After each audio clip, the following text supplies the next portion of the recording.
Good evening, everyone. I would like to welcome all of you to our board meeting. To access translation, please click on the globe icon below on Zoom or at Dijon. You can go to the corner of the room to get the materials. Para acceder a traducción, aprieten el botón del globo en Zoom o aquí en Dijon pueden ir a la esquina del gimnasio. We are returning from our closed session. After our opening procedures, the public will have the opportunity to make public comment. The board has changed public comment format. We have opportunities on non-agenda items in person through the Zoom app and by telephone at the beginning of the meeting. Public comment will last 1 hour. The time allotted for each speaker is 2 minutes. If you're attending the meeting in person, you will need to submit a request to address the board form to indicate your desire to speak on an agenda item. After it's been turned into staff, they are placed in order of when they're turned in. We also call on speakers one at a time and alternate between public comment at Dijon and one on Zoom. If participating via Zoom, you will need to raise your hand by clicking on the appropriate icon in the Zoom app or by pressing *9 by accessing the meeting by phone. No yielding of time or substitution of speaker is permitted. The public will also have an opportunity to make public comment on agenda items after the staff presentation for each discussion and action item. The public will have 10 minutes per item and 1 minute per speaker. Excuse me. We have the. Thank you. Sorry about that. Due to the Brown Act, board members cannot discuss items that are not on the agenda and do not usually respond to items presented in public comment. Now let's move to our opening procedures. First, the Pledge of Allegiance. Everybody, please rise.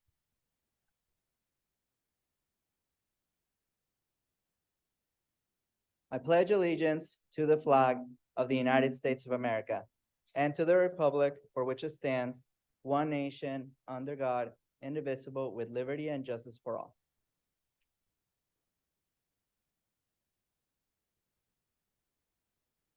Thank you. Now we go to the land acknowledgement. We recognize that we are presently on the lands of the Chochenyo, Muwekma, Karken, Ohlone peoples, and acknowledge them as the first inhabitants of the land we currently occupy. Dr. Hurst, can you please do roll call? Absolutely, sir. President Gonzalez-Hoy. Present. Trustee Clerk Smith-Foltz. Good evening, everyone. Present. Trustee Reckler. Good evening, everyone. Present. Trustee Christian. Good evening, President. Trustee Phillips. Not here. Student Trustee Callett. Good evening, President. Student Trustee Cypress-Sert. Good evening, President. All present except for one, sir. Thank you, Dr. Hurst. Do we have anything to report out from closed session? No, sir. Thank you. Public, now we are moving to public comment. Ms. Munoz, do we have public comment tonight?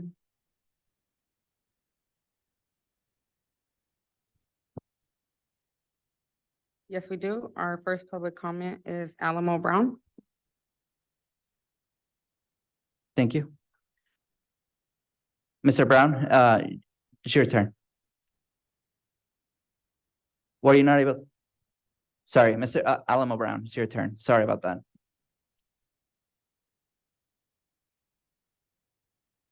And Mr. Brown, there's a picture of a face of a little person. If you can click on that. Okay. Thank you so much. Thank you. I'd like to say good afternoon, board. People here in the audience. I'm Rodney Alamo Brown, community advocate here in the city of Richmond, California. You know, Mao Zedong raised an interesting point. He says politics is blood without warfare, and the war is an extension of those politics.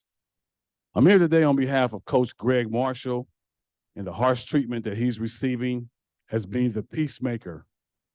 I understand that there's an investigation that was launched, and the investigation has baseless claims. We're asking that Mr. Marshall immediately be reinstated in his duties as coach of Kennedy High School football game, which has a game on Friday, which is their homecoming game and senior walkout. Now, according to the reports that I've received, these things should not have happened in the first place. There was inadequate security measures in place when the football team traveled to Vallejo, California. There's also information that stipulated that Vallejo Corbis Field has had some issues with safety.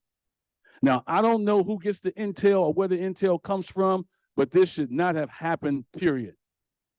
If we're traveling as a traveling team, there should be security detail to accompany the team when they go elsewhere. Now, the issue is with the children who are not being able to see Mr. Marshall, it's created a duress for them. We talk about abandonment issues with children. We talk about things that don't happen with Black men in terms of being a father of children. Mr. Marshall was a father to all 26 of those young men. Mr. Marshall has spent over $10,000 alone this year making sure the children have uniforms so that they can play. He's also spent $1,200 this month on Uber rides alone for children to get to and from school safely. This is a pillar in our community. This man should be canonized as a saint instead of being demonized as a person who's scapegoat. Now, this seems to be like an old-fashioned coup d'etat that's taking place.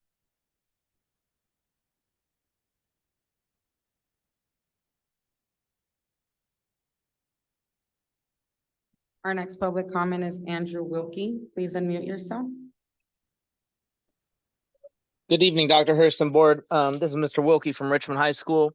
First of all, just to piggyback off that real quick, these young men only have a couple of people, if they're lucky, especially adult males who they can look up to. So whatever's going on with that Kennedy situation, I really hope you guys are able to get their coach, who's maybe some of those kids' only adult, who they have that's stable in their life, back in their life. Now onto my topics. I think if you know me, you know that I'm a builder. I've built the music department at Richmond High School from nothing. One of our legs of our music department was music production.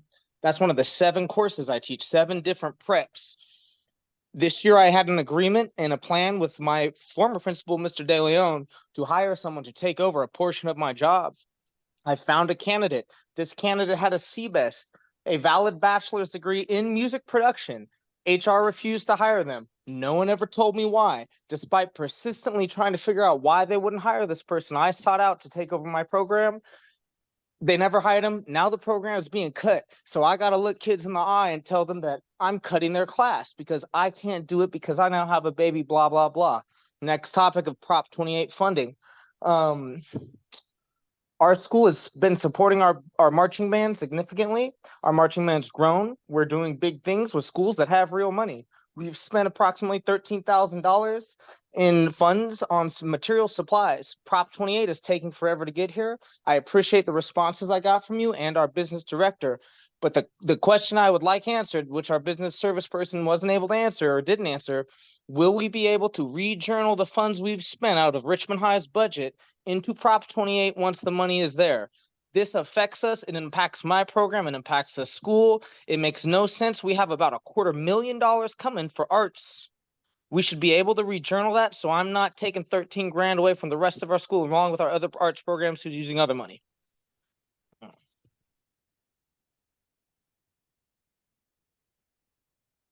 Our next public comment is Jeremiah Rome.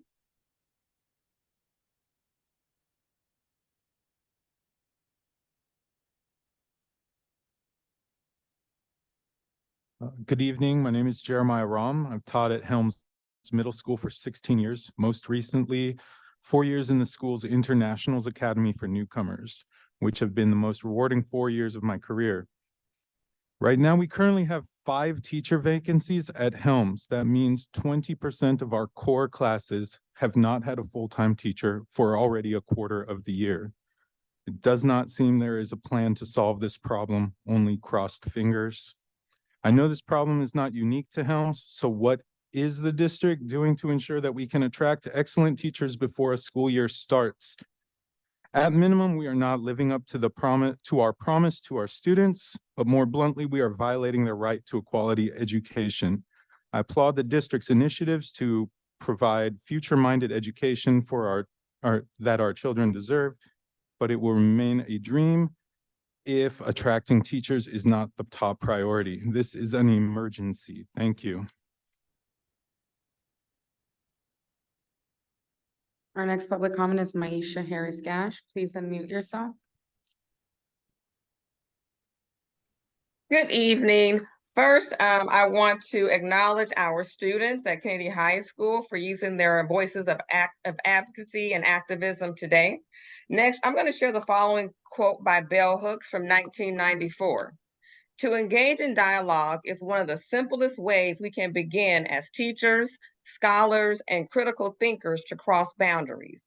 The barriers that may or may not be erected by race, gender, class, professional standing, and a host of other differences. And so, if we call ourselves professionals, then why are we challenged to engage in dialogue? Don't lower yourself or oneself to slander or defamation of someone that you, for whatever reasons, are challenged to have dialogue with. Now, I treat people by the golden rule, even when I don't agree with you, because I recognize we are not all going to agree with each other. And even though we're in disagreement, do not stereotype me, Maisha Harris Gash, because of the melanin of my skin. Don't do that stereotyping. Currently, a supervisor in this district has ignored my email expressing my concern for my safety due to someone in their department. Some of you know that I was harassed to the point to where I had to be put off of work pre-COVID until a situation could be taken care of while I was at Kennedy back then.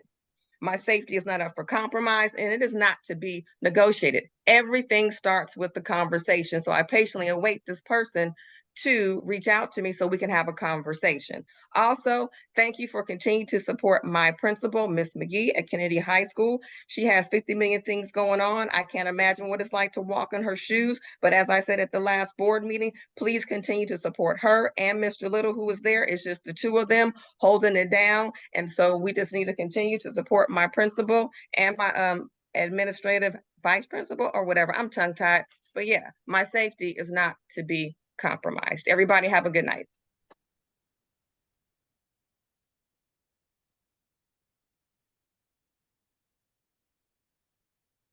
Our next public comment is Shamita Williams.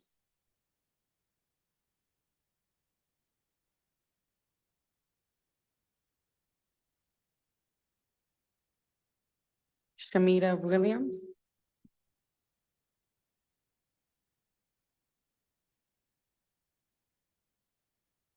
Next public comment is Scotty. Please unmute yourself.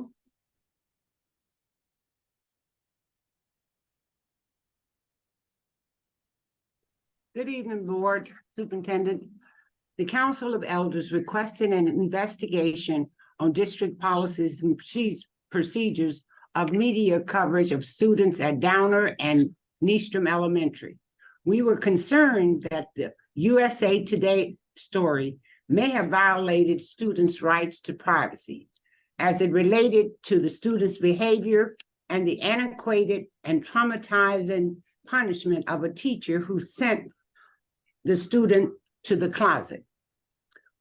We asked the district for information on positive behavioral interventions and supports for teachers and students.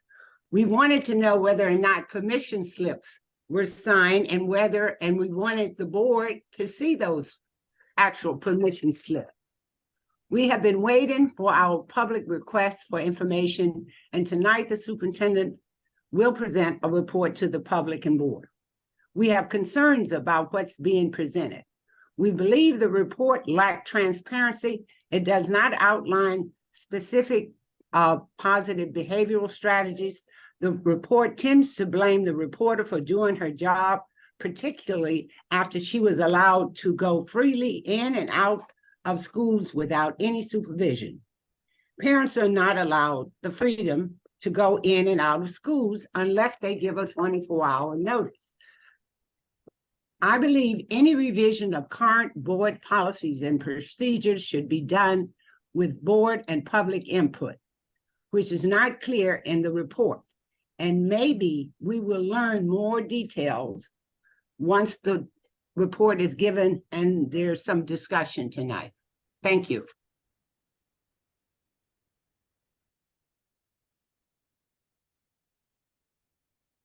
Our next public comment is Alon Harrison.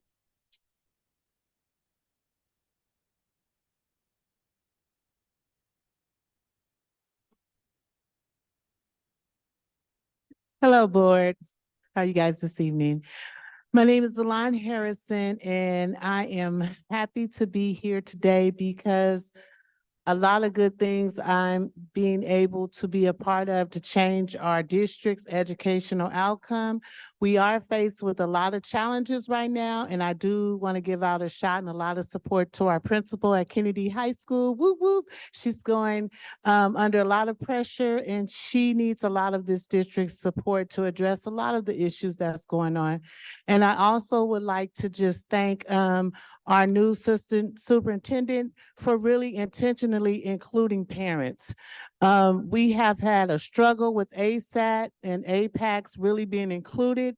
And I wanted to thank our new assistant superintendent, Ms. Sonia Neely Johnson, for really intentionally having her staff include us.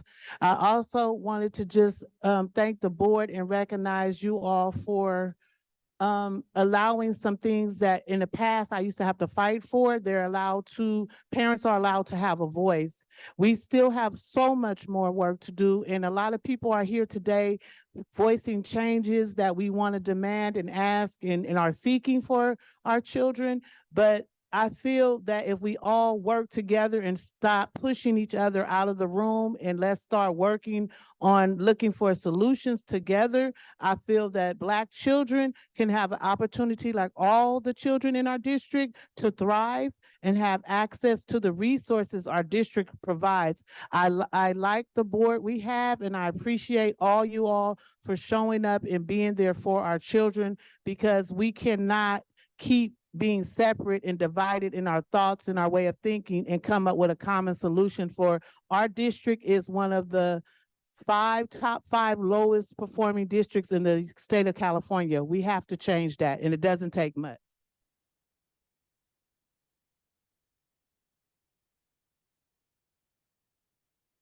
Our next public comment is Ms. Blackman. Please unmute yourself. Good evening. My name is Anna Blackman. I'm a local parent and a past staff member in the school district. I'm also a member of CODE, the group that presented to the board a couple of months ago with concerns about the article in USA Today. What I want to talk about tonight briefly, though, is about conditions in classrooms. We are now ready to begin the second quarter of the 24 school year. And we still have classes that have no teacher. This is the end of a grading period, and there's still kids who have had no teacher for all this time. These kids are put in a room with a school supervisor or some other supervision. They're in elementary school. They don't get the well-prepared curriculum that the other kids in the other rooms are getting. They have time fillers. So at the end of the quarter, what have they learned? Zero, that.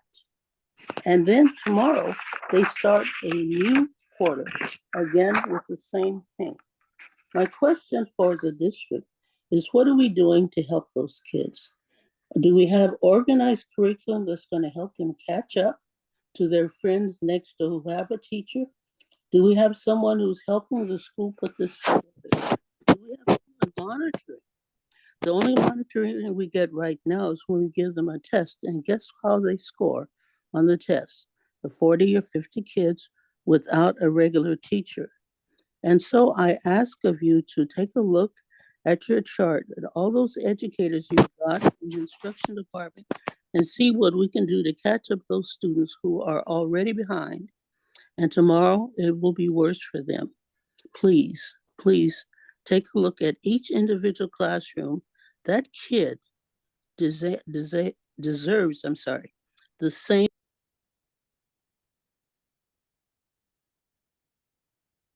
Our next public comment is Dr. Ramona Bishop.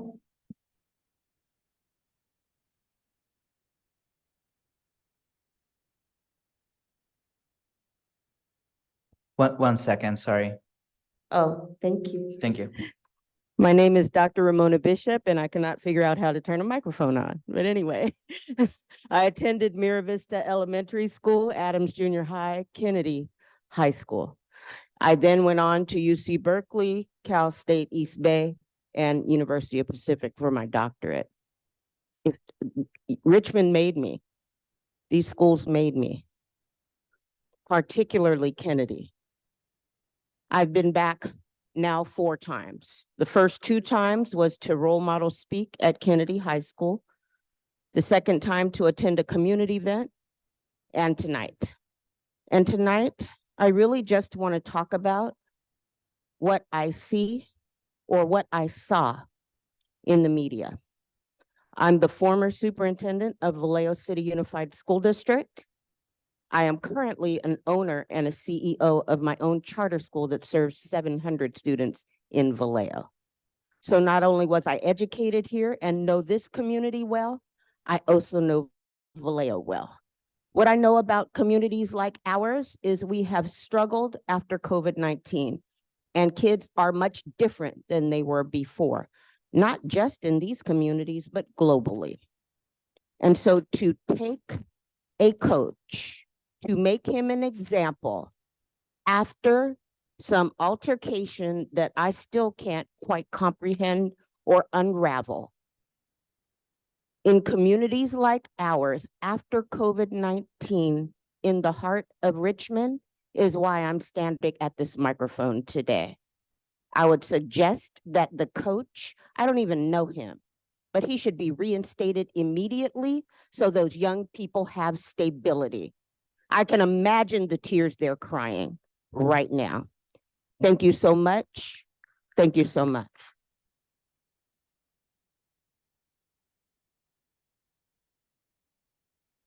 Our next public comment is A. Henry Evans. Please unmute yourself.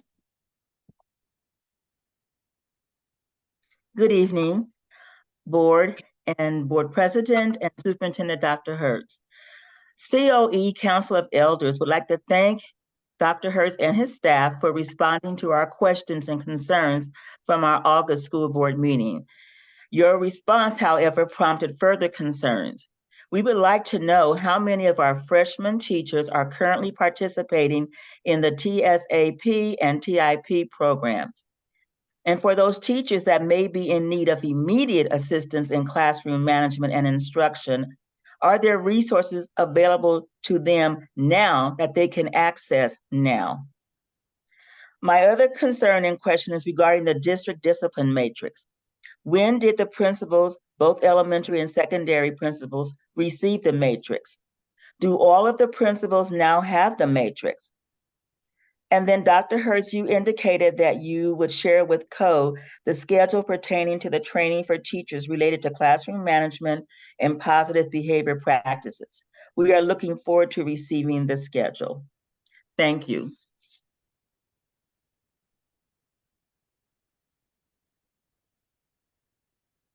Our next public comment is Marlene Perez.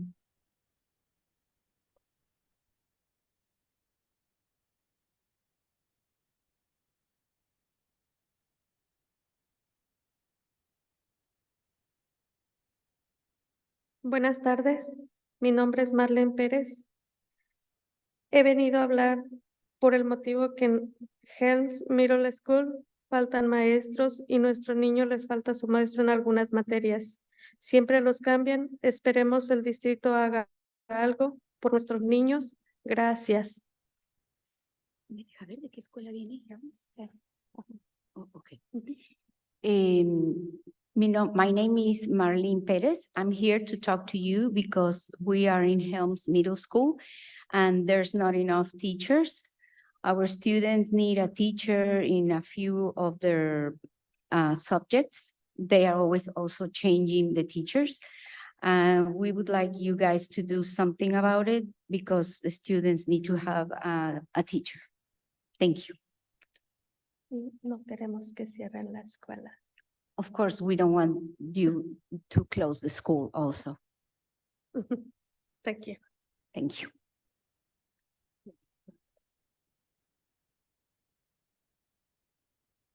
And our last public comment is Kim Chamberlain.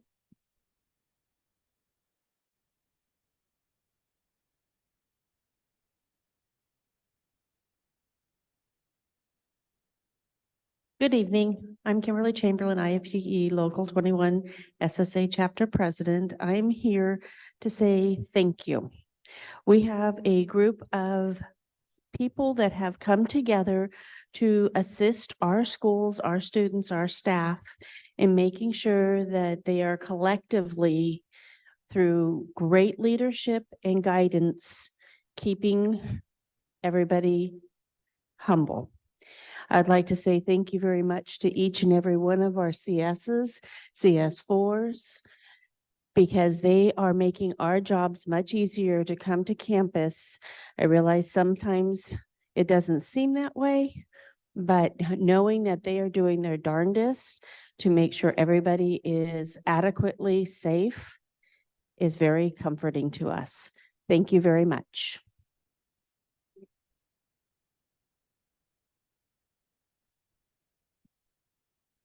Thank you to everybody who made public comment and who's here present.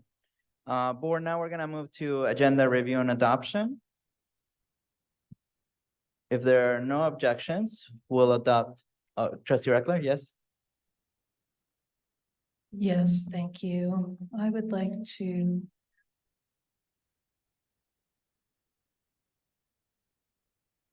sorry, everyone, new microphones tonight. I would like to table F2 early literacy support block grant update to a future meeting to allow perhaps for a more data robust presentation to come forward.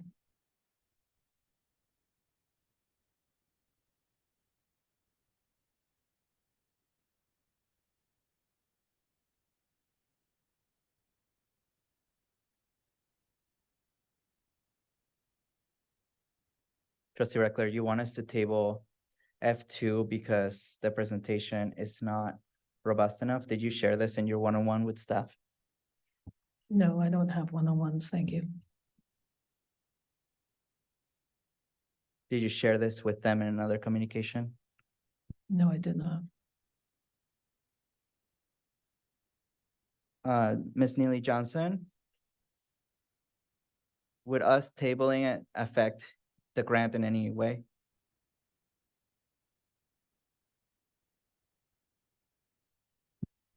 So this evening's report is not we have one more year of the grant.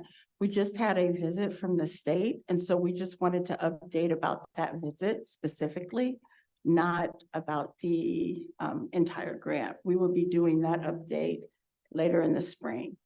Okay, so it wouldn't affect it in any way if we table it. Okay, thank you. Is that correct? It wouldn't affect it? It wouldn't affect it. Thank you, Dr. Hurst. Okay. Dr. No, Hurst it's says just wouldn't. an update. Okay, okay, thank you. So if the board is in agreement, we will table F2 to a future meeting. Trustee Reckler, I would appreciate if you could please send your feedback to staff before the board meetings so that they know. So board without objections, we'll adopt the rest of the agenda with tabling F2. So adopted. Thank you so much. We're now going to move to, excuse me. We're now going to move to our approval of minutes from October 11th, 2023. Or are there any issues with the minutes that anyone saw? Okay, without objection, we'll adopt the minutes from October 11th, 2023. So adopted. Thank you. Dr. Hurst, now we're going to move to the recognition of our campus safety specialist. I think I'll pass it to you. Absolutely. We have several things that's happening this evening regarding celebrating our campus security. I'm first going to share a few words, and I'm going to turn it over to Trustee Christian to share a few words. And then we have a presentation by Mr. Booker. And then finally, we will invite the board to include our student trustees to come down and to help pass out the certificate, sir. So first, I would like to honor Ms. Shannon Montgomery and also Coach G, who's no longer with us, but we are here celebrating all of our campus security officials, and we thought it would be appropriate just to honor Coach G and Shannon Montgomery as well. one of the things that I've shared in the past about Coach G, and we all know this, is that he was an example of good works and a man of great character and integrity. Not only did he have and demonstrate these values, but Coach G also brought passion, mentorship, parenting, guidance, discipline, protection, commitment, character building, skill development, energy, and so much more to Hercules High School and students each and every day. And Coach G did so and dedicated over 30 years of community service to youth and youth sports. So we wanted to start off celebrating all of our CSSs by honoring Coach G and Shannon Montgomery. And at this time, I'm going to turn it over to Trustee Christian for some words. All right. All right. Thank you, Dr. Hurst. Appreciate that. And I just want to say to all the safety staff, I appreciate you a lot because I once was in the safety role with you guys, and I miss you guys. And I know the hard work that you do at your school sites are very important.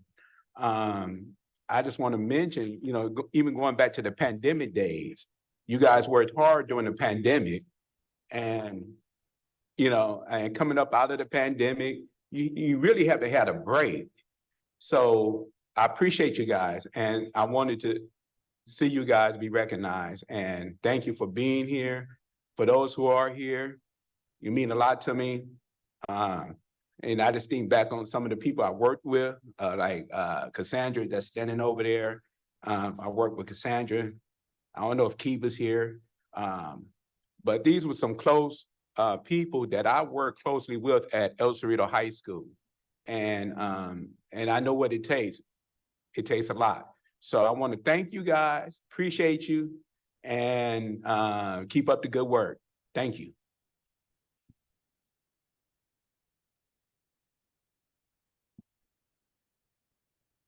And at this time, we'll turn it over to Mr. Booker for a presentation. President Gonzalez-Huey, after Yes. Mr. Booker gives his presentation, will the other board members be able to make a comment? Yeah, absolutely. And we can go around. Thank you. Yeah, thank you.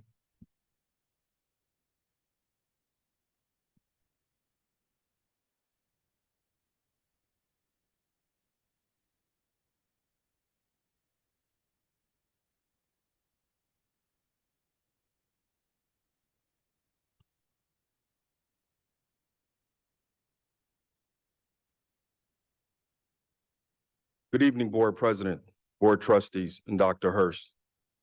This evening, we have a heartfelt salute for the campus safety specialists of the West Contra Costa Unified School District. We would like to take the opportunity to commend their dedication to building meaningful connections with students, offering positive guidance, and promptly responding to school campus emergencies. Our campus safety specialists enhances our school safety and contribute to the community's well-being by ensuring secure environments at the school events such as sports, graduations, proms, and as well as other various school-sponsored occasions. Their commitment is a shining example of excellence, and we appreciate their invaluable contributions. Thank you, campus safety specialists, for your exceptional work. Thank you.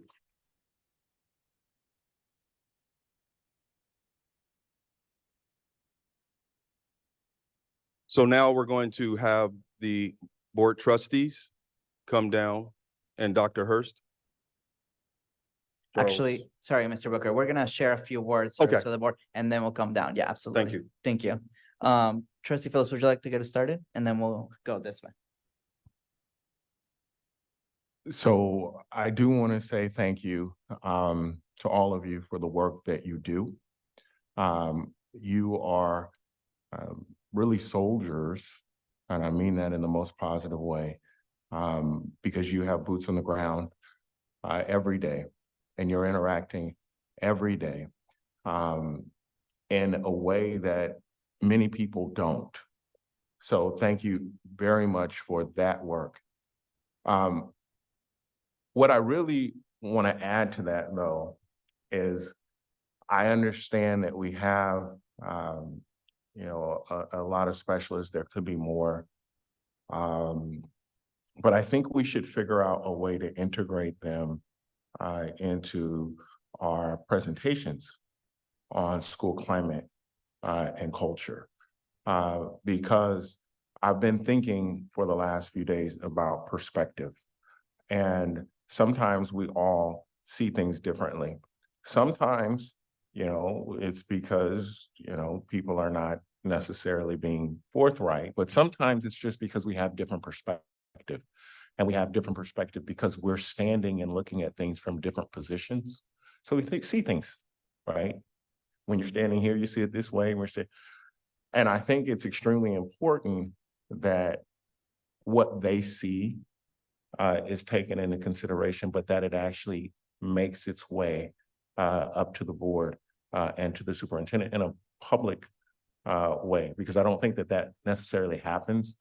But I do think that they maybe more so than most employees in the district have an understanding of what our campuses are really like as far as culture is concerned. Thank you, Trustee Phillips. Trustee Reckler, would you like to go? Yes, thank you so much. So I as well would like to thank all of you who are here tonight and all of you that are not here tonight for the unbelievable job that you do every day with our students. I see you every day out there making connections. And is anybody getting, there's so much feedback. Yeah, I'm so sorry. These are new microphones, trying to figure out how to work them. I see you every day making connections with students, and I'm just so grateful for it. And I also wanted to say, I didn't know that we were going to talk about Coach G tonight, but it's so funny that just a few days ago, I was thinking about him and remembering him. And I just wanted to tell the family and all of you that he's in my heart. And I was, you know, I knew him from being around campus, always nice, always connecting with students, really a role model. And so I don't know what kind of ESP there was tonight, but I'm glad to remember him. And I also want to thank whoever took this tremendous picture. So whoever the photographer was, this is great. And this should go somewhere on the website or where people can see it, because it's really fantastic. And so with that, I just say thank you. And I agree with Trustee Phillips. I think that campus safety officers, if you're not on climate teams, you certainly should be. And I hope you'll take advantage of that opportunity. Thank you. Thank you, Trustee Reckler. Clerk Smith-Foltz? Good evening, everyone. I want to say thank you. You have not had a break since 2020. You have worked since 2020 nonstop. When the building was closed, you were there. So I want to say thank you for that. And we see you and we recognize you for that. I also want to have a call to, I don't know if it'd be called to arms, but we need more female CSSs. So every school should have a female CSS, because that is necessary, because they make such an impact on our students, our female students. We appreciate our male CSSs, but I really like to call that we really need to get more female CSSs. The other thing I would like to charge us with is making sure that our CSSs have the ability to be bilingual. So if we can get a program in and pay our CSSs to become bilingual, I think that that would actually increase our school climate and culture and our security on campuses. Again, thank you for everything you do. Really appreciate it. I know that the CSSs at Hercules Middle School are invaluable. They are absolutely amazing. And I know that to be true at every campus. So thank you for everything you do. And I am complete. Thank you, Clerk Smith-Foltz. For my comments, I want to thank you all for coming tonight. And for those who are watching, thank you for all your work as well. I agree with all my colleagues. I think what's amazing about our CSS, when people think of going to schools, they usually think like the first people they'll see is the front office staff. Usually the first people I see is all of you. And I always feel incredibly welcomed at all of our schools. And the relationships that you build with our students, you really do create a culture and climate at our schools, I agree with Trustee Phillips, that is very different than what we could be. We see you as safety, but really you are very much in charge of the culture and climate of our schools. whenever I have a question, I know that I can go to one of you and you'll know. Usually either know the students by first and last name, or you can tell me about, the staff there. So you're incredible knowledge base, but then you also work all day. All of you work all day. The other night I was driving by Dianza and I saw two of you in the front of Dianza really late. And it just made me realize how important it was that we did this tonight, because since I agree with Trustee Christian, and I thank him that he brought this item tonight, because you all have been working nonstop since the pandemic. I mean, really before, but during the pandemic, you were doing home visits, you were providing food, you were doing a lot of things that people couldn't do. And you've continued to do that since then. So thank you so much. I really appreciate the work you do. And now, board, we're gonna move down and we're gonna take a picture and provide them with some certificates.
Our first CSS is Jennifer Ayala.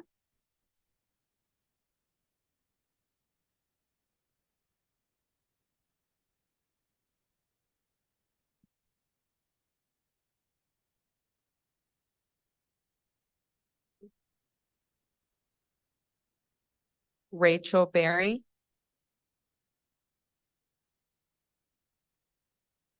George Brown.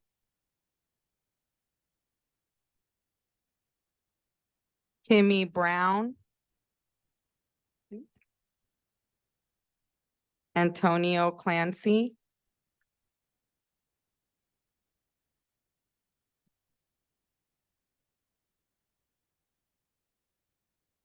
Dentist Davenport.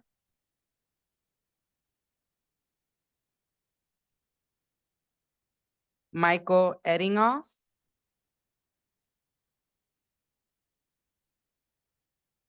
Hector Garcia.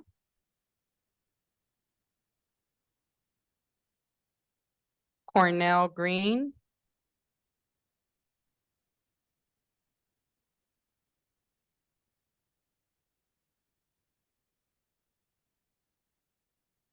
Robert Johnson.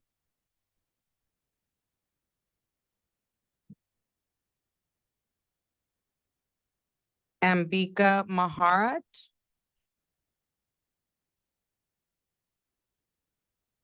Ferris Oliver. Iris Padilla. Mark Ruano.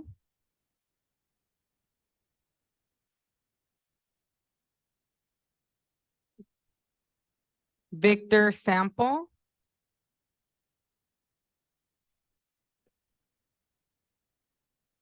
Cassandra Jackson.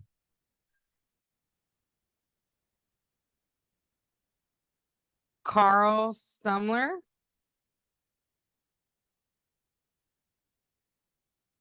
Robert Turner.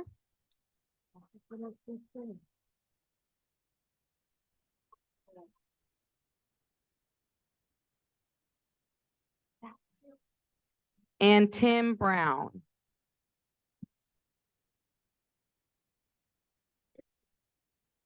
Before we take a picture, I want to acknowledge some folks as well. I want to acknowledge the Associate Superintendent for Safety, and that's Louis Freeze. The Director of Safety, Julio Franco. And the supervisor and is over the training, he's the training manager, is Charles Johnson.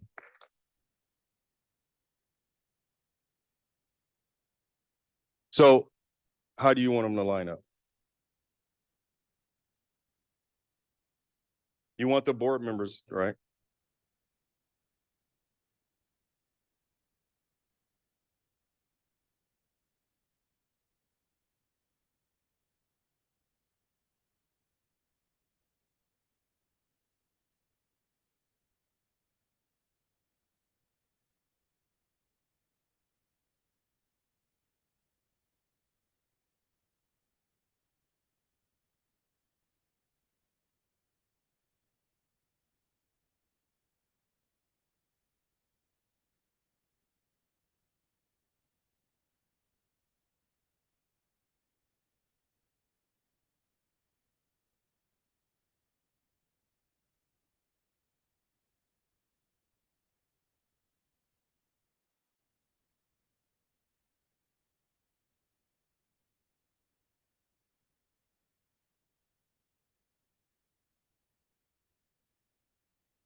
One more round of applause for the CSS, for the campuses. Thank you.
Thank you.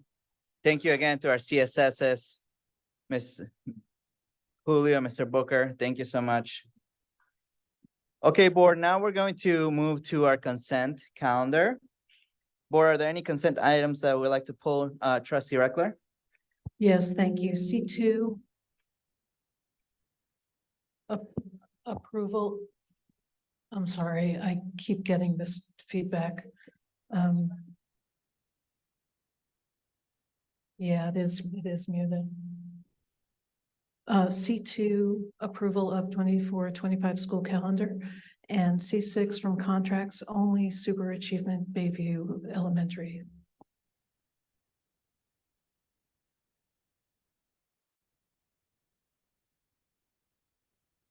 Thank you. Trustee Phillips? C9. Okay, C9, thank you. Okay, board. We pulled C2, C6, and C9. Anything else? Okay. If there's no objections, we'll adopt the rest of the consent calendar. So adopted, thank you. Okay, now we're gonna move to the superintendent report. Dr. Hurst, pass to you. Thanks so much, sir. Can we bring up that report, please?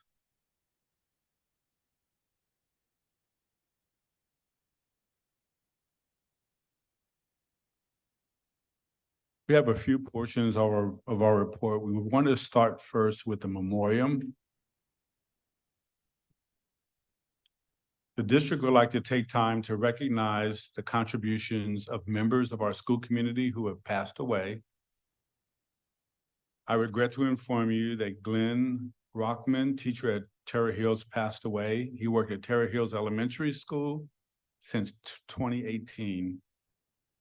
We also regret to inform you that retired teacher Susan McReynolds has passed away. Ms. McReynolds worked for the district for over 28 years as a kindergarten teacher at Kensington Elementary School. We also regret to inform you that retired elementary teacher Edna Preston passed away. She worked for the district over 35 years as a teacher at Hannah Ranch Elementary School. Our thoughts and prayers go out to the family and friends during this difficult time. Please join me in a moment of silence.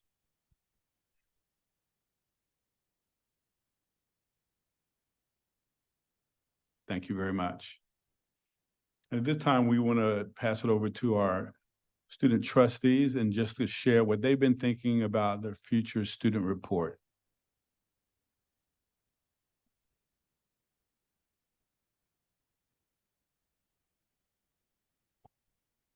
Good evening. So for our student board report, Tristan and I aim to find the biggest issues within high school teachers that they are facing within our district. And we want to present our findings by first starting off with a survey. And then we want to conduct a few interviews within the district.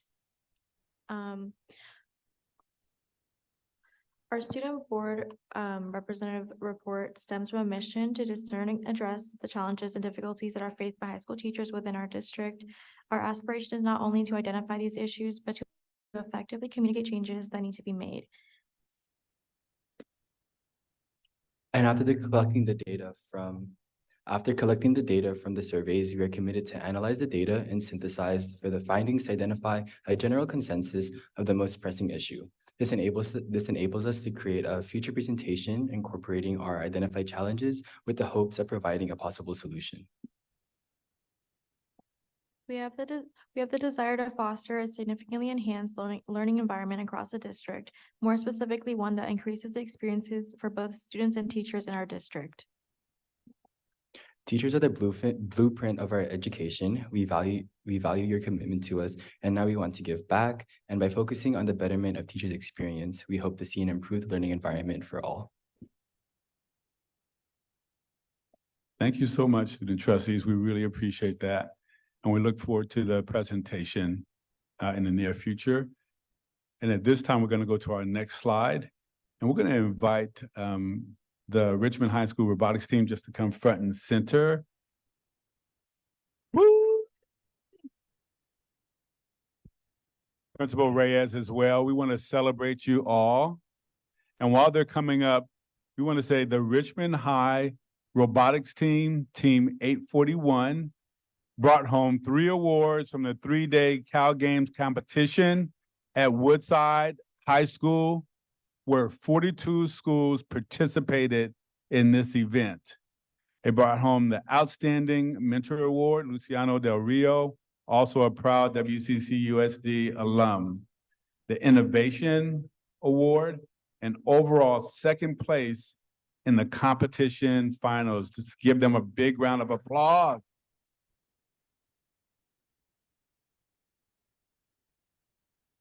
We also want to share from Ms. Reyes, Principal Reyes, where she said our team did an amazing job at presenting Richmond High School, WCCUSD, and our community. The amazing effort showcased how talented they are with their writing, presentation, and technical skills. They had a total of 21 students participate out of the roster of 50 students. Go Oilers. Let's give them a round of applause again.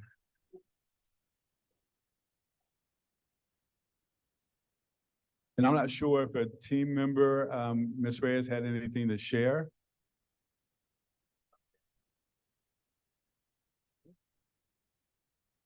I just cannot stress enough how grateful we are to have Luciano on our campus. He's the one who received the mentor award. And if I don't know if any of the students are going to speak today, but he is much more than just a robotics mentor. I mean, in his program, he teaches team building, he teaches project management. They're there endless hours working and committing to the different projects they have going on. And so we are so just grateful for his leadership on our campus as well. Maybe has a few words. It's a pleasure to represent our community, our district, and our high school, showcase that our students are capable of succeeding in STEM, along with showcasing that they can be leaders within our community, but also in the larger context of learning how to build robots, be engineers, and be problem solvers, and showing that they can succeed outside of Richmond, along within Richmond, and take those talents wherever they decide to go after high school. Thank you so much. And if you can just stand there, if it's okay with the board president, we're going to come down and take a picture with all of you. So we invite the board to go down, please.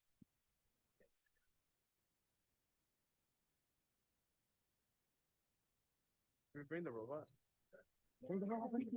He is really famous.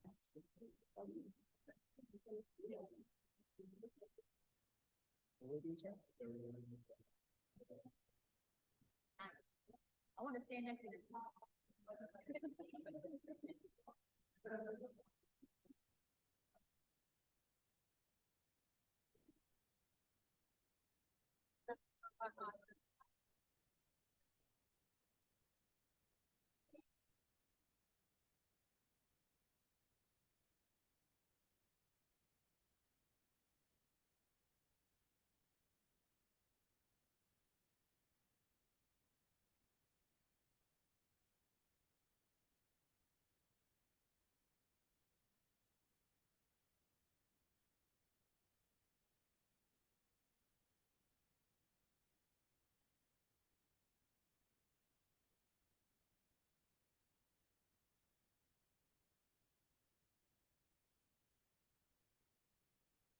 This is very good.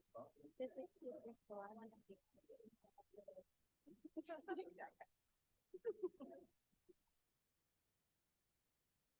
Can you squish in a little bit more for us? I know you feel close, you look far away in pictures. Thank you so much. All right, that is perfect. Let's do 1, 2, look at this camera right here. 1, 2, 3. One more. 1, 2.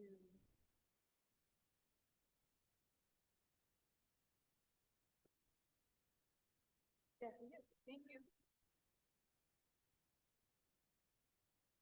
Perfect. And we'll do 1, 2, 3.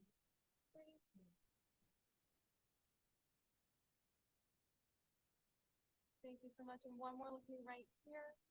1, 2, 3. And principals, I am not gonna forget you. 1, 2, 3. Do you have a new camera? 1, 2, 3. It's sharper than mine.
Okay, board and public, the robotics team just wants to give us a quick demonstration of what their amazing robot does. And we apologize to the public on Zoom. You won't be able to see it, but we're gonna take pictures. Oh, they can see it? Oh, okay, never mind. They'll be able to see it. Thank you.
So while you're watching the demonstration, essentially Via had to pick up these two game pieces. And the team has to be able to score as many from one side of the field to the other side. And have to place it on 3 different heights. You have the floor, a middle range that's about 20 inches off the floor, and then the last one, which is about 36. And so students had to design this within a 6 to 8 week time frame before their first competition, and then of course build, fabricate, test, program, and essentially create their design and their idea and make it into a reality. And this is what they came up with. This is BIA. And essentially everything you see is the work that the students put into to be able to essentially create and manage a robotics project. And so all the work that you see is program, CAD, fabrication skills that the students learn at Richmond High, and of course, then take it and showcase it at the competition. Right.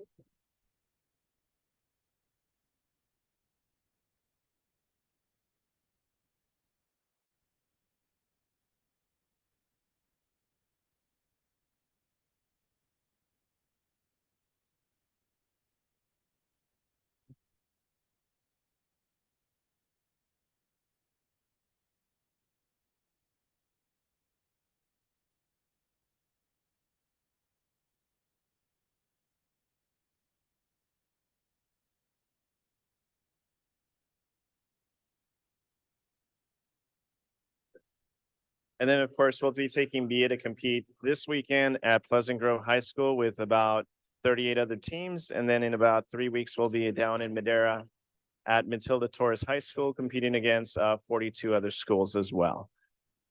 And that is BIA.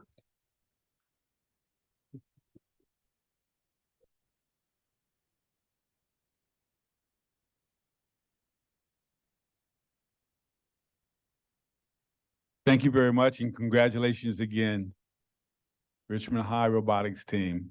Thank you.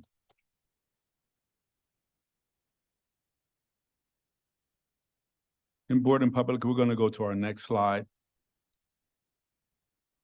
We wanted to have the opportunity to speak about the internal investigation into the article that Council of Elders was just referring to in reference to profiling WCC USD classrooms.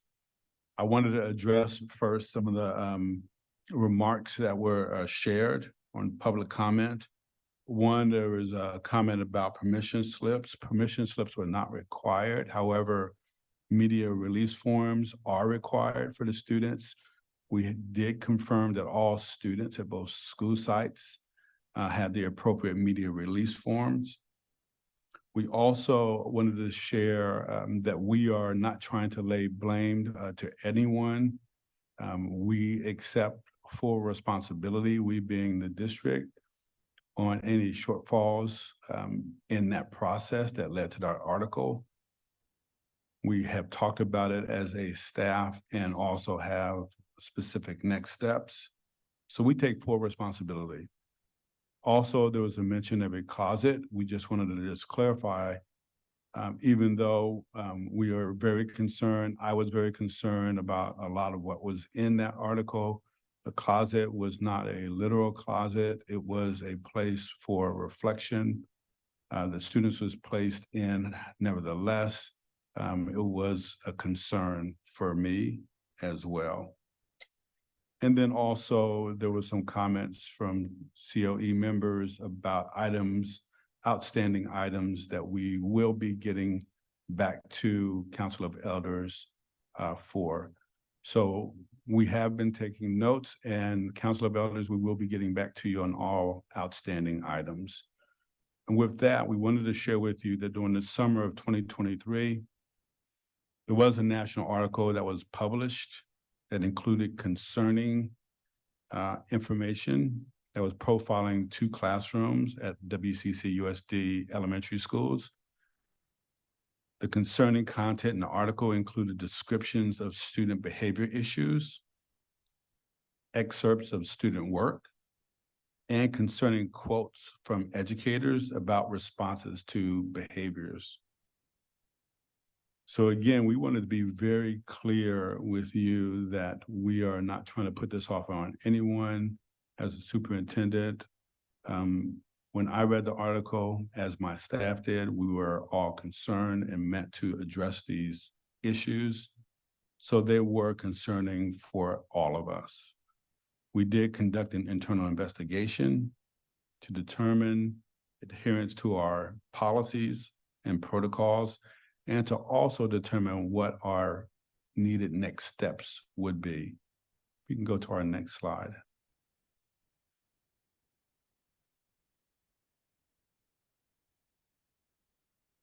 So we wanted to address some key findings. We did send Council of Elders a lengthy response to some questions, but we wanted to address some of the key findings here with the board and the public. So you did want to share again on the first bullet that the principal obtained media consent forms from all families. That was confirmed at both sites. And again, permission slips were not needed for this. There was a question about the selection of schools, and we wanted to report out that the sole factor for selection of schools was on the basis of literacy practices as recommended by central leaders. On the third bullet, we wanted to report out that the reporter arranged for this opportunity to cover WCC USD classrooms through our communications department. And also we wanted to say that the reporter did change the focus of our article from literacy practices to student behavior issues during the process of covering the classroom without disclosing this change until immediately prior to publication. Again, I want to reiterate, we're not placing blame. We understand that it's our responsibility to have protocols and practices in place, but we wanted to be very transparent as to what happened. Also, the next bullet, the reporter was not consistently supervised by an administrator in the classroom moving forward. We are requiring, communication department is requiring that an administrator be consistently present with any student or staff whenever a reporter is present. Next slide.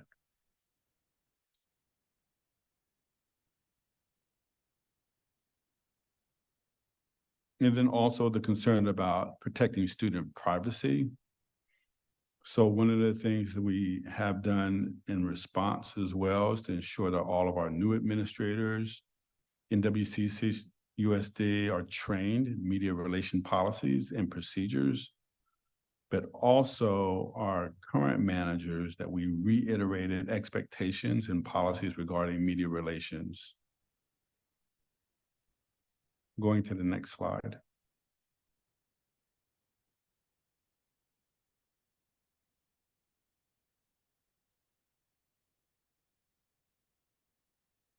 We also wanted to share immediate and completed next steps in response. So again, in protecting the privacy of our students, we develop a guiding matrix for permissible and appropriate speech by WCC USD educators on panels with the media in order to ensure that anyone speaking on behalf of a WCC USD school is speaking in the interests of WCC USD students. And review this matrix with the administration of the school in concern. Also, you'll see here that the guidelines and additional guidance regarding communications are being integrated into the WCC USD Principals Handbook.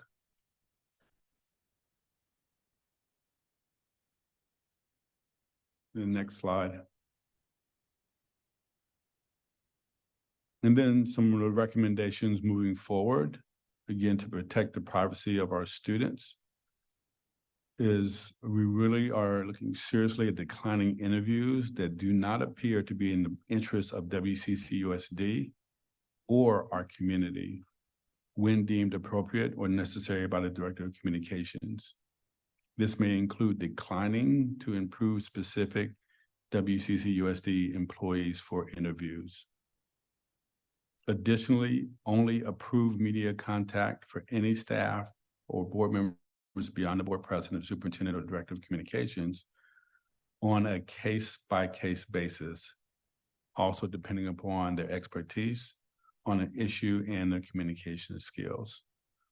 So we wanted to share this follow-up with you. And again, just listening to the concerns of the Council of Elders, we will ensure that we follow up with any outstanding items to you. Thank you. And next slide. will be our communications director.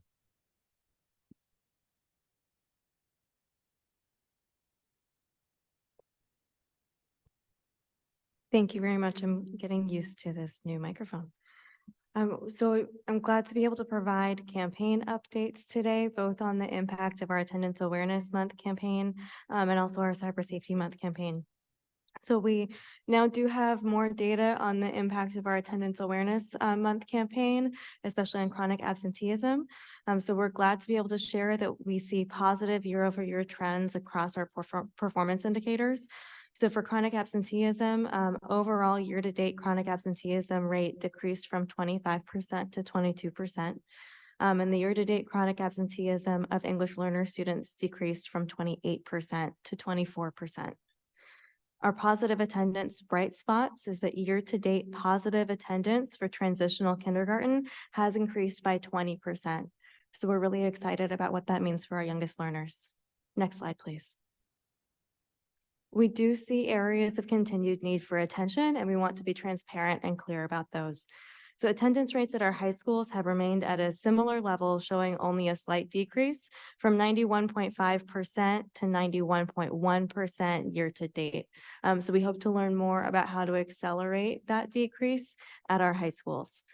Year to date, 9th and 12th graders, so those two separate grade levels, not 9th through 12th graders, are trending highest for increased chronic absenteeism. And specifically, we are seeing a trend in increased student absences for those students on Mondays and Fridays. Next slide, please. We're also excited to share that there were additional systems improvements that resulted from the sustained focus on attendance.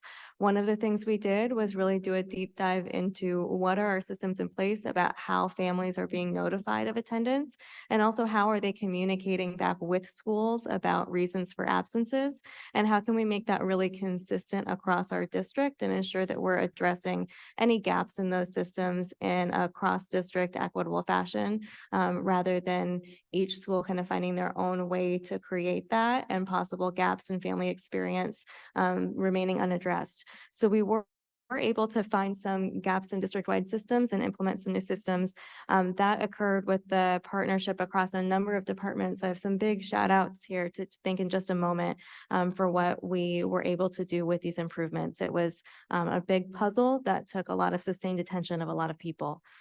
So we have now ensured consistent systems across our school sites using Parent Square for both sending attendance notifications home and also receiving absence and excuse notes from families. And office managers, site secretaries, scales, and attendance clerks received related Parent Square training in these new systems. So just shout outs before I move on to the data.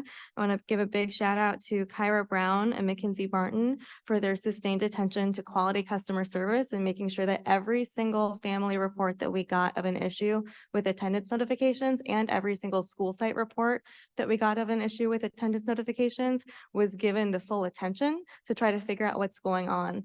And then I want to give a big shout out to Rachel Forrest for then looking at all of that street data and taking the leadership to figure out what system needs to be adjusted, collaborating with Nicole Joyner and with Tracy Logan in the IT department to figure out what other systems need to be adjusted across our district, to James Contreras for his leadership in looking at our Parent Square integrations, to Wayne Lacey for the work that he did on revising our attendance notification emails at all school sites. And you can see how once you start tackling these puzzles, you find more and more pieces that need to be addressed. So this took a lot of persistence of staff. And then Kim Chamberlain for making sure that we had space within the regular office manager, SCAL, attendance clerk, and site secretary meeting to make sure that revised systems were then implemented across all school sites, and that everyone who was responsible for implementing these systems with families had time to ask their questions. So this spurred really exciting district-wide progress on resolving family contact issues. Which means we had family records in place, but there were issues with reaching families were reduced from 406 in September to 331 in October. Instances of no contact, which are instances we're really concerned about. That means a child is in our system and we do not have a contact record on file for their family. That was reduced from 93 to 68, which means we did reduce all of these issues by a round number of exactly 100, which means that our overall contactability of families rose from 98% of all families to 99% of all families. So we did reach our October goal for making sure that we are accelerating our contactability for all families, which is especially exciting because we sat at 98% all last year. And so we really want to make sure we're clear that that wasn't the highest we could achieve. And we know we need to be effectively engaged and connected to 100% of our families. We're glad that we found some of the systems that needed to be changed so that we could create this acceleration. And we're really motivated to continue working across departments and with our school sites to make sure that we can reach 100%. I want to share one more data point before we move on, because this also spurred an increase in interactivity. It wasn't just that we were reaching families, but that families were reaching back to us. So we originally had set a goal that we wanted to go from where we were last year, which was 2% of our family contacts interacting with our school communications. We wanted to more than double that. We hoped we could reach at least 5% of all family contacts engaging with school content by June. But by September, through this effort, we actually reached 9%. And now by today, we're at 11%. So we've more than quintupled where we were from the beginning of the year.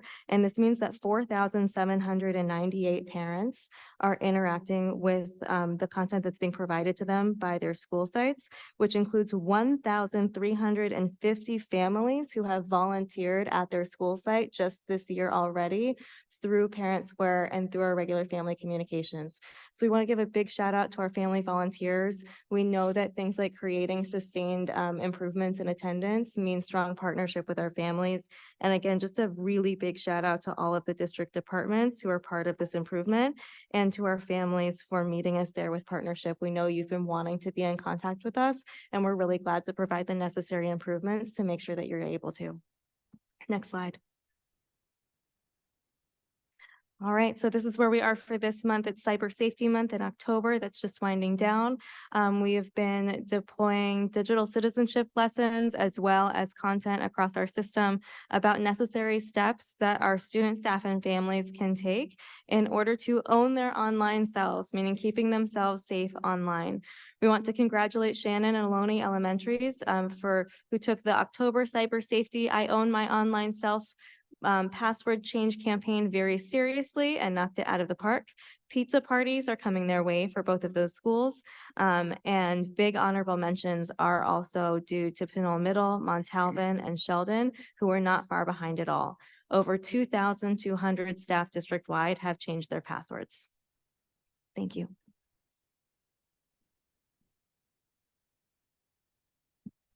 Thank you so much to everybody. Board, we're gonna ask 3 questions each if people have questions. Anyone like to start? Trustee Phillips, we'll start with you.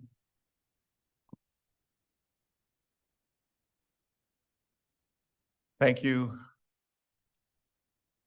I think it works better if you don't get on it, because you used to have to get on top of the other one, but it's picking up from back here, so this is great.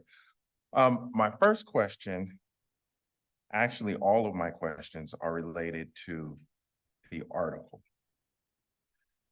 My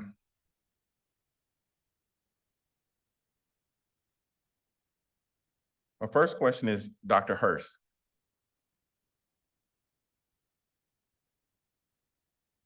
Did you know about the article before it came out in the paper?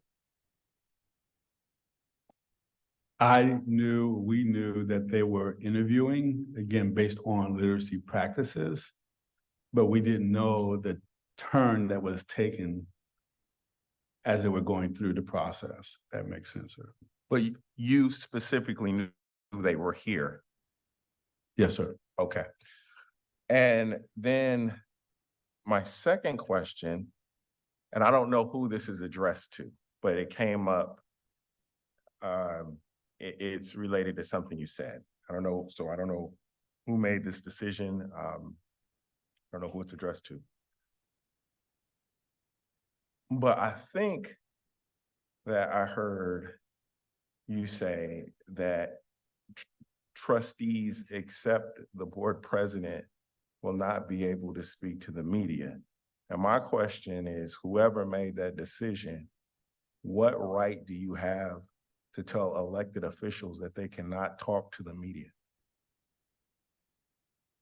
Yeah, I think that maybe that came off differently than what it's supposed to do. Every single one of us can talk to the media if we choose to. Obviously, the board president is the only one that can speak on behalf of the whole board on decisions we've made or, whatever. So I think that's what the intent was. That if there are questions about the board's position or whatever, that the superintendent would direct it to the board president. Not that it's happened this year. I don't think I've made a single comment, but in the future, for future board president, that would be the case. Thank you for the clarification. Thank you. Trustee Reckler? Thank you. Just one question. I'm going to back up and see if everybody can hear me. What's the attendance rate for this year so far? ADA, average daily attendance?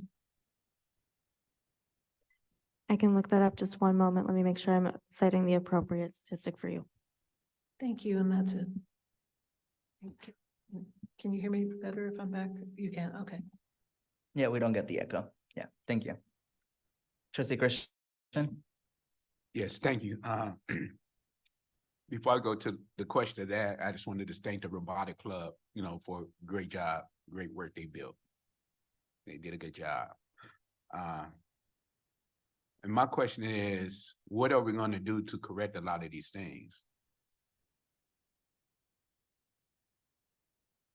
So what we typically do, sir, is I'm always taking notes. My staff, Rosa and Genesis, are taking notes. We review the video content all the time after the board meetings. We also have a meeting with the executive team every Thursday after the board meetings to have follow-up item discussions. That's where we make assignments to anything that came up during the board meeting, and there's always a follow-up. So when I said that, especially with the COE article or conversation, those are things that we'll review the content, the video content, and then we'll come back and we'll follow up with all those missing items that they requested. Thank you, Trustee Christian. Clerk Smith-Foltz? So I have two questions. One for attendance. Do we disaggregate attendance any other way besides EL? Because we saw EL data. Is there other ways that we are disaggregating our attendance? Yes, there are many other ways that we disaggregate our attendance data. If there are other breakdowns that we're curious about, we're happy to provide those. And I also have the answer to Trustee Reckler's question earlier. Our overall attendance rate year to date has gone up to 93% from 92.4% at this time last year. And for reference, the end of year attendance rate at the end of last school year was 90.7%. So currently we're at 93. Dr. Hurst, I would like to see disaggregated attendance based on our most marginalized population. And my second question. Thank you. Don't forget we're in questions. Thank you so much. My second question is, I think I lost it. Oh, in your report, it had board policy and then it gave a number after it and another board policy. Is that something that's being worked on in the policy committee and then it's going to be brought back to the board, or is there something that you're changing the language and then you're going to bring that back to the board? How is that working? Because I saw a mention of lots of board policy numbers. Those are all existing policies. Some of our existing policies, we need to look at how they're being implemented. So my third and final question. So there are no changes to those policies. You're just taking the policies and ensuring that they are being implemented to fidelity. Correct. Upon reviewing our policies, we have substantial policies covering many of these issues. It's about implementation and training. Thank you. I'm complete. Thank you, Clerk Smith Folds. Okay, thank you so much to all of the individuals involved in the report. Dr. Hurst, thank you. For now, we're going to move to our first action item, which is E1, provisional internship permits. Dr. Johnson, I believe this is your item. Yes, good evening, President, good evening, Board President and Board Trustees. The provisional internship permit allows our district to fill immediate staffing needs by permitting teachers into an intern program. Thank you, Dr. Johnson. Do we have any public comment on this item? There's no public comment. Thank you. Board members, does anyone have any questions? Okay. Could I have a motion, please? I move that we approve the provisional internship permit. Thank you. I'll second. Are there any comments? Okay, let's move to a vote, excuse me. Trustee Cypress, Cypress, yes. thank you. Trustee Caleb, Caleb, yes. Clerk Smith Folds, Smith Folds, yes. Trustee Christian, Yes. Trustee Reckler, Reckler, yes. Trustee Phillips. It sounds like music. I'm I sorry. know, it's- But my vote is yes. Thank you, and I'm a yes as well, passed unanimously. Thank you, Dr. Johnson. Now we're gonna move to E2, which is the public hearing for the approval of resolution 2324-19 grades TK through 12 textbook and instructional materials compliance for this fiscal year. Ms. Neely Johnson, I'll pass to you. Yes, good evening, Board President Gonzalez Hoy, trustees, Dr. Hurst, Cabinet, and WCCUSD community. This is the textbook sufficiency public hearing. What we will be looking at is California Education Code 60119, and it specifies that in order to be eligible to receive state funds available for the purposes of purchasing textbooks and related materials, the governing board of a school district shall hold a public hearing at which the board shall encourage participation by parents, teachers, members of the community interested in the affairs of the school district, and bargaining unit leaders. The opportunity to address the board regarding whether each pupil in the district has sufficient textbooks or instructional materials, or both. The subjects that we include are mathematics, science, history, social science, English language arts, including the English language development component of an adopted program, foreign language, if the student is enrolled in a foreign language course, and health, if the student is enrolled in a health course. The governing board also shall determine the availability of laboratory science equipment as applicable to science laboratory courses offered in grades 9 to 12 inclusive. The board shall use the information provided to it by the district in conjunction with any information provided by the public during the hearing to determine if every student has sufficient core textbooks in the specified content areas. Once sufficiency is verified, the board shall adopt a resolution to that effect. President Gonzalez Hoy, please open a public hearing regarding textbook sufficiency. Thank you. I now declare a recess to this board meeting in order to hold the annual textbook sufficiency hearing. The textbook sufficiency hearing for WCCUSD 23-24 school year is now open. Ms. Neely Johnson, please provide us with the current status of sufficiency in the district and how that status was determined. Thank you. We are 100% textbook sufficient. The process that we followed this year was, one, we collected textbook sufficiency forms from every teacher at every school that is required to determine sufficiency.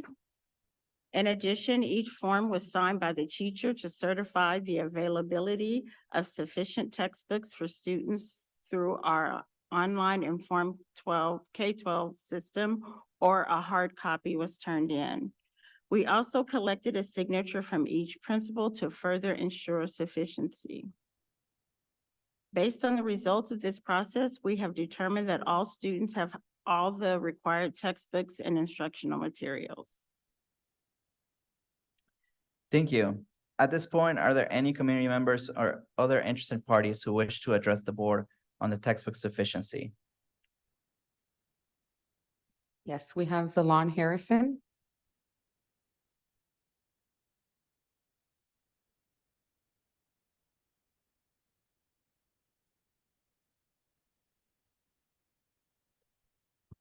Good evening, Board. I just would like to say that I want to ensure that our textbooks reflect the school community. And sometimes the textbooks are not always where our children want to engage and connect to them. And our board president, I really respect you for really looking at different cultures and doing all the things you've done being our board president. So I really would like the board to ensure that our textbooks reflect our school community, even though our students all have them. And that's a good plus if our students all have textbooks. But can we please have text literature that reflects all children and all people who attend our school? Thank you. I'm complete. Thank you so much. Do we have any other public comment? That's it. Thank you.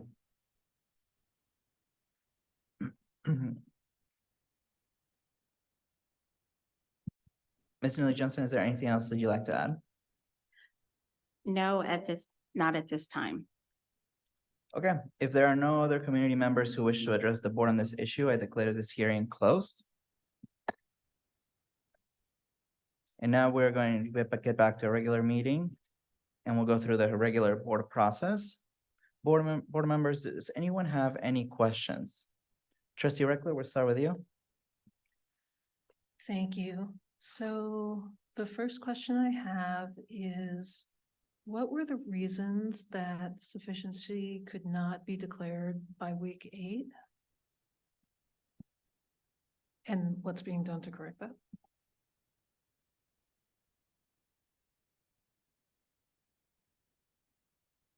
I would say that one of the key learnings that we had this year is that we really do need to make sure that everyone understands what textbook sufficiency is.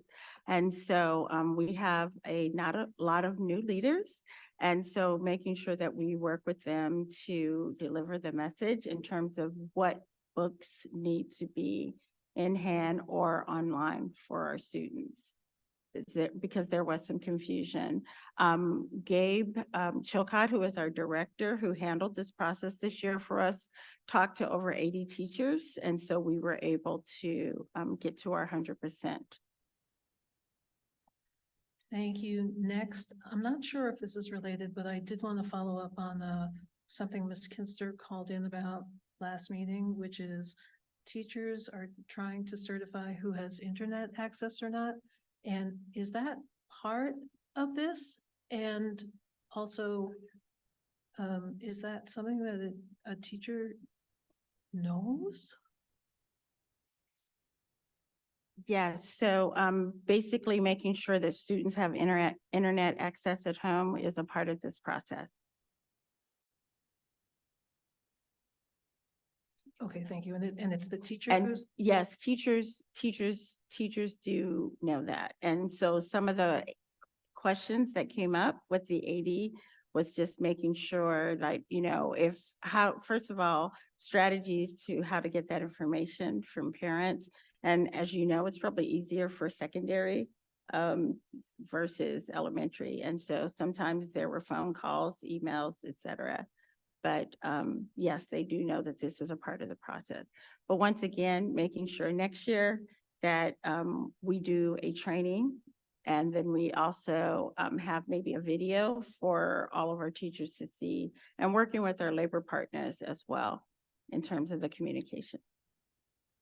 okay, and then finally, as a new part of AB 1078, all materials also need to not only be standard aligned, but they need to comply with FAIR, which is the Fair, Accurate, Inclusive, and Respectful Education Act. is that required in the resolution now that not only that their standards align, but because of AB 1078, we certify that materials are aligned with FAIR?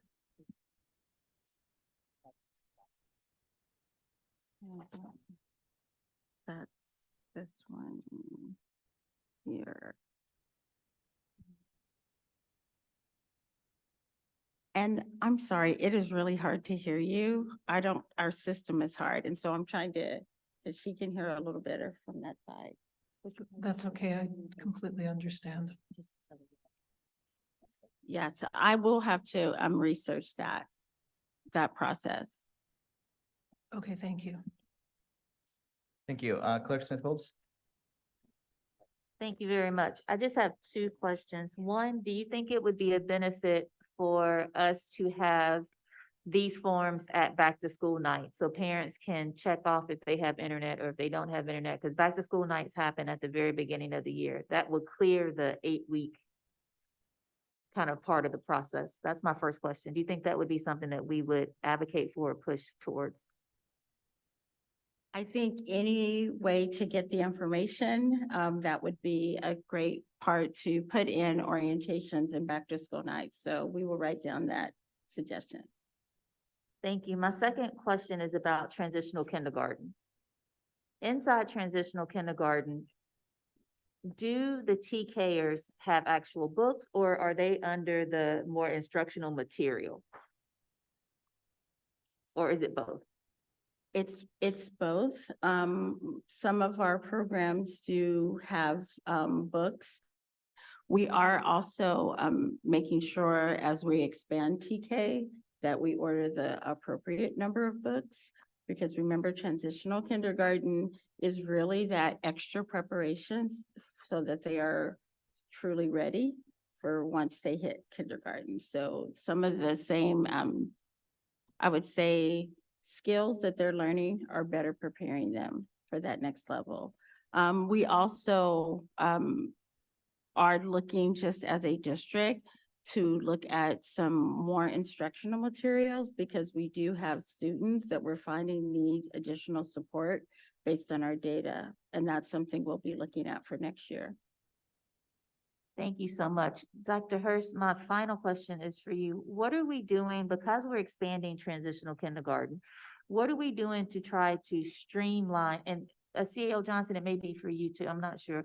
What are we doing to streamline that curriculum so if a kid transfers from one transitional kindergarten program to another transitional kindergarten program in the district, that they are still on that academic trajectory for kindergarten?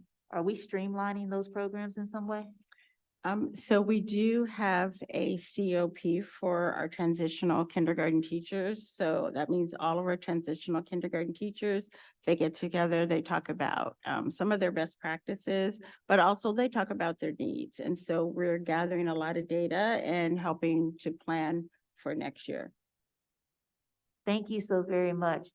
President Gonzalez-Hoy, COP means? Oh, never mind. I got it. Community of practice. Thanks, Dr. Hurst. Oh, I'm sorry. No acronyms, community of practice, yes. Thank you. Okay, board, can I have a motion on this item, please? I will move the public hearing and approval of resolution 2324-19, grades transitional kindergarten through 12 textbook and instructional materials compliance for the fiscal year 2023-2024. Second. Thank you. Does anyone have any comments? We'll start with trustee Phillips and then trustee Reckler. Thank you very much. Obviously, it is important that our students have the textbooks, whether they're paper books or digital books, and instructional materials. But they also need someone to teach them that material. And so we cannot have conversations about having all the materials and not have conversations about not having people to teach the materials that we have. They go together. So I know that that does not land on any one person. So my comment is not directed to any one person, but it's directed to us as a system, because there are people here this evening who are talking about that. There are people who are calling and talking about that. And I'm sure you guys as staff members and trustees are getting those calls as well. So that's my comment. Thank you. Trustee Reckler? Thank you. So I just want to ensure that some research is done into AB 1078, which was just recently passed and was passed with urgency and is now the law. And the legislature pushed it through and the governor signed it because of really Temecula taking books off the shelf. If you listen to CSBA, which is the California School Boards Association, they addressed this like the sky was falling in, like this is a very urgent matter, at least in my interpretation, that school districts pay attention to. And they were actually against it, but it was really more implementational, like, you know, it's messy and there may need to be cleanup legislation and it's unclear. And so anyway, but I'm hoping that we can just do some research into, you know, FAIR and whether we do align with FAIR, because that is part of my understanding of what AB 1078 is. And once again, it also touches Williams, but I believe it's just in a reporting function. Like you can skip the district and go straight to the superintendent of public instruction, but I'm just hoping we can be clear on what we need to include in resolutions and, you know, so that we are following the law, and then also some better practices around making sure that everybody does have materials and we can hit the 8-week requirement, you know, is obviously super important. So thank you, everyone. I know it's a lot to manage, but this one's really important. So thank you. Thank you. Clerk Smith-Foltz? Thank you very much. I just want to make sure that we are implementing some of those strategies to get the information as soon as we can. Again, back to school night, training our teachers, making sure we're having room and space for them to be able to talk to parents. The other thing is, when I was a teacher way back when in this district, there was a lot of pressure to sign that paper. So I want to make sure that our teachers understand what they're signing, understand the implications to what they're signing, and have the space to answer the questions so they don't have to sign under duress. I think that we are doing better with that, but I think that we could always do better. So we could have a level of unreasonable hospitality to where we're asking ahead of time. And then we're giving the space to, if you have those conversations, to reach out to Dr. Chilcott, to reach out to the CAO office to make sure that you feel comfortable signing off on anything. The final thing is, I'm really super interested in our TK. They are the beginning scholars. This is their first time in school. I think it's a prime opportunity for us to really set them on a positive trajectory, including their parents, their families, and them as individuals. And it's a great place to start the educational journey. So I want to make sure that we are really treating our TKers with the value that they deserve, just like we treat our seniors, both ends of that spectrum. So thank you again for the presentation. Thank you, CAO Johnson, for all your hard work, and I'm complete. Thank you. Trustee Phillips? Thank you. Just really quickly, I've been listening to Clerk Smith-Foltz for a while when these items come up about textbook reporting, and she has expressed hesitancy to voting for these items multiple times. So it's really interesting to hear her talk about it more and kind of flesh it out.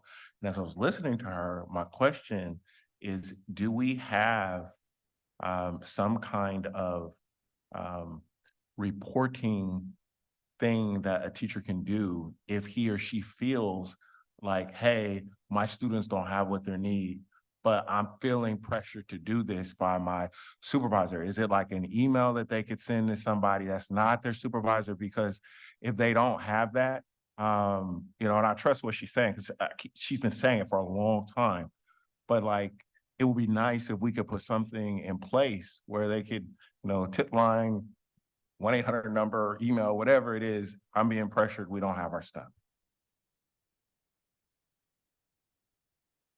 Thank you, Trustee Phillips and Clerk Smith Folds. That's a great suggestion. And I want to also suggest that you can call their union as well. They're not shy to tell us, right? But absolutely, I think it's a good idea. Okay, well, let's move to our vote. Trustee Cypress, we'll start with you. Cypress, yes. Thank you, Trustee Caleb. Caleb, yes. Clerk Smith Folds. Smith Folds abstains. Trustee Christian. Yes. Trustee Reckler. Reckler, yes. Trustee Phillips. Yes.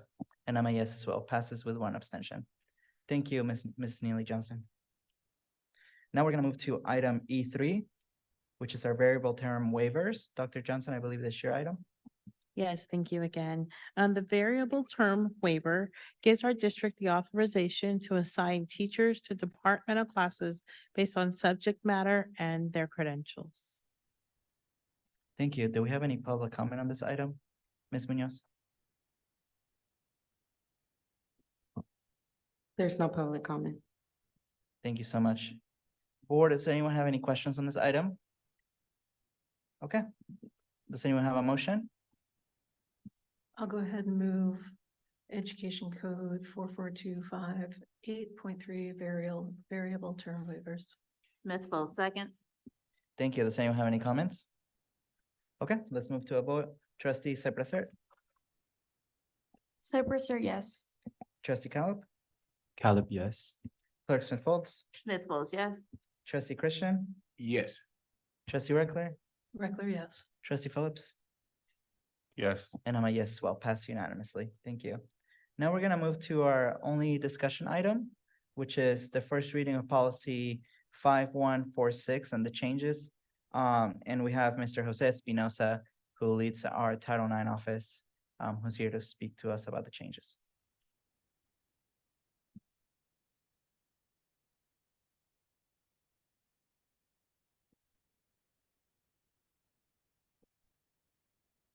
Good evening, board members and Dr. Hurst. I'm Jose Espinoza, Title IX Director for the Office of Educational Equity.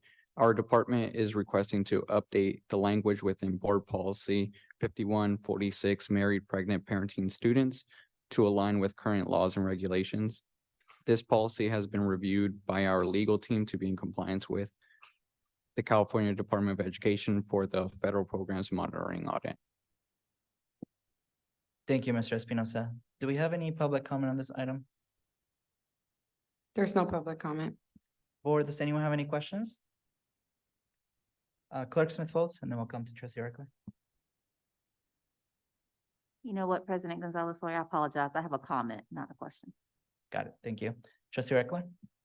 Yes, thank you. Thank you for being here.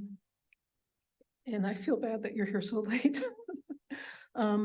I do have some questions, and first, I don't want any interpretation of my comments to be that I don't support this policy or the students. All the questions are technical about what is being included, so I just want to preface it with that. And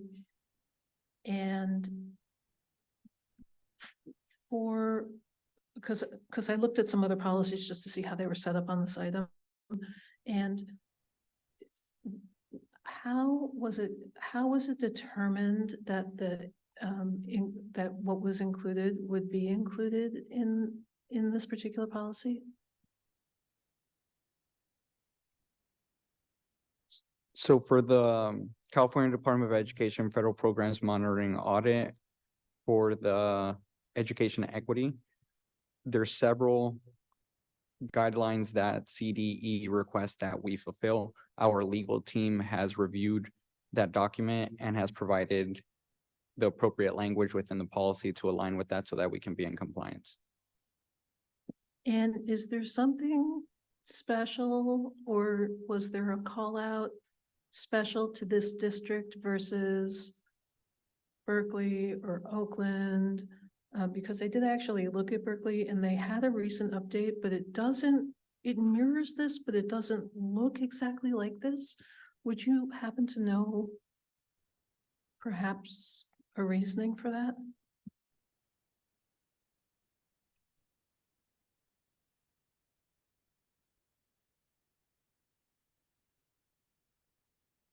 The California Department of Education, just provided the information, but they weren't picking our specific department. They were just providing the guidelines of what, the policy should have within the language. And then our, legal team provided that information to our department.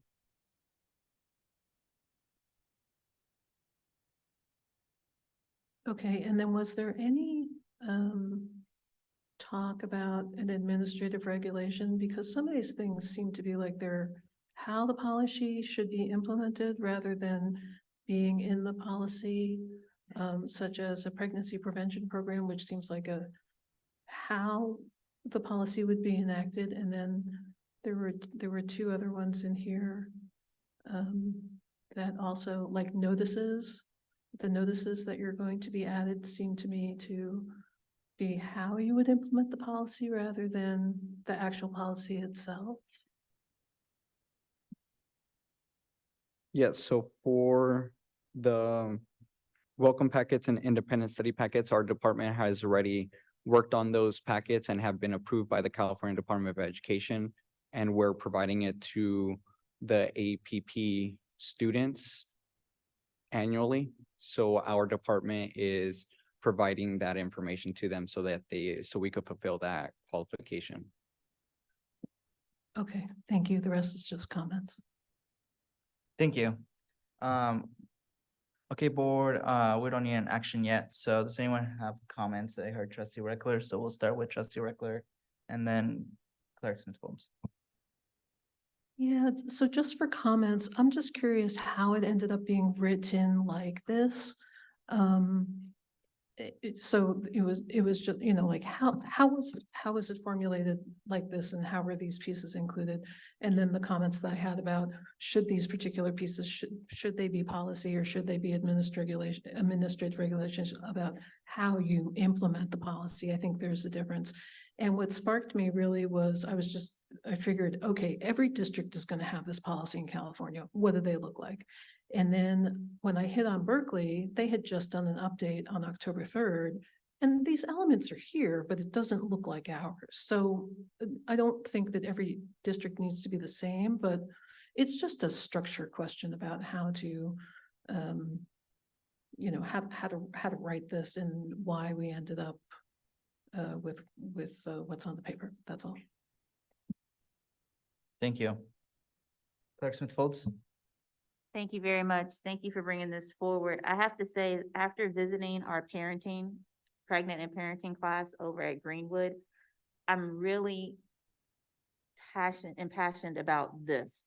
And what I would like to see is a real team effort around looking at the young ladies and young men that are enrolled in our program in the district, and how are we really creating an adulting class? Because there's nothing, as soon as you give life and you become a parent, you're an adult. I don't care what age it is, you're an adult. So what do our facilities look like? When we have these kids in the classroom, is there running water? Is there an oven? Is there a refrigerator? Are there things that take care of the pregnant mother and the newly parenting mother once she gives birth? Are we looking at the nutrition? I saw in this, in our policy that it talked about nutrition. Well, are we working with food services and Ms. Jellison to create a pregnant nutritional guide when they're in these classes and enrolled in it? When we're talking about the CBOs, are we talking with Ms. Martine Blake about our CBOs, about how do we get in touch with the YMCA? How are they hooked up with daycare after they cannot bring their children to the classroom anymore? Are we thinking about creating a daycare on the site to where they can have their children there for a prolonged period of time so they can then participate in after-school programs? When we talk about having a team, then I would love to talk to our current preschool that we have in the district, because Ms. Ajay is amazing. And so how is she able to then work with these brand new parents? Because teaching starts in utero. So reading starts in utero. So how are we making sure that the young ladies and the young men stay with our educational program after they give birth? And how are we providing resources and support to that effect? I would love for us, again, to create a team around this so we can have those in-depth conversations. And at the head of that team should be Miss Mary, who's the teacher of the program. I think she really has an in-depth understanding about what these young ladies and young men will need inside of that program and on the outside of that program. I'm complete. Thank you, President Gonzalez-Soy. Thank you so much. Thank you. Mr. Espinosa, I would love if for the adoption, we do separate what should be in the policy and what should be an AR. I think that shouldn't be hopefully too hard. But I agree with Trustee Reckler. We should separate it just to be consistent with the way that we do our policies. So that's my only comment, but thank you so much for coming tonight. Appreciate it. Thank you. Board, now we're going to move to our pulled consent items. The first one is C2, which is the school calendar approval for 24-25. Trustee Reckler, I believe you pulled this item. Yes, I did. So first I wanted to give it a little sunshine and a little love for anybody who's out there watching. And then I have a couple of questions. The first one is, was there any parent input on the calendar? The question was there any parent input on the calendar? And I know that I see Ms. Chamberlain shaking her head, yes. There was. Yes. Great. Then the next question is, was there any discussion about perhaps combining what we're calling the smoke days into a block? Because if you have smoke, you know, you're probably not going to just have it on one day. You're probably going to have it for 3 days. And so was there any discussion about marrying that together in some way? I know Ms. Chamberlain could probably answer this, but historically, the way they were creating the way they were is because if we didn't utilize them, they served as a break point for staff, since it would then become a day off for teachers, especially certificated. So then they were placed in months that are usually incredibly busy and there's no breaks. So then it allowed for that. And then they were placed far away enough where at the time, the trend was that the smoke or the fires were happening in the fall. So then they were in place towards the beginning. And then that way, if they needed to be utilized, then those would become obviously work days and school days later on in the spring. But that's a little, did I do it justice, Ms. Chamberlain? Go ahead and add if you'd like to add anything. The other portion of that is that the state of California, because we've had to take those smoke days off previously, if we do not have them built in, they may not give us our refund basically when we have to utilize those J13 days for attendance. So they always ask the state of California when we're recovering days off. So like an emergency day for power outages or rain. And they want to know if we have built any emergency days into our calendars for smoke, for rain, for flooding, for earthquake, whatever could come about. And so that is why we had to, by the state of California's guidance, build in those smoke days. And yes, Mr. Gonzalez-Hoy was part of that conversation when we were having to do that from the state of California.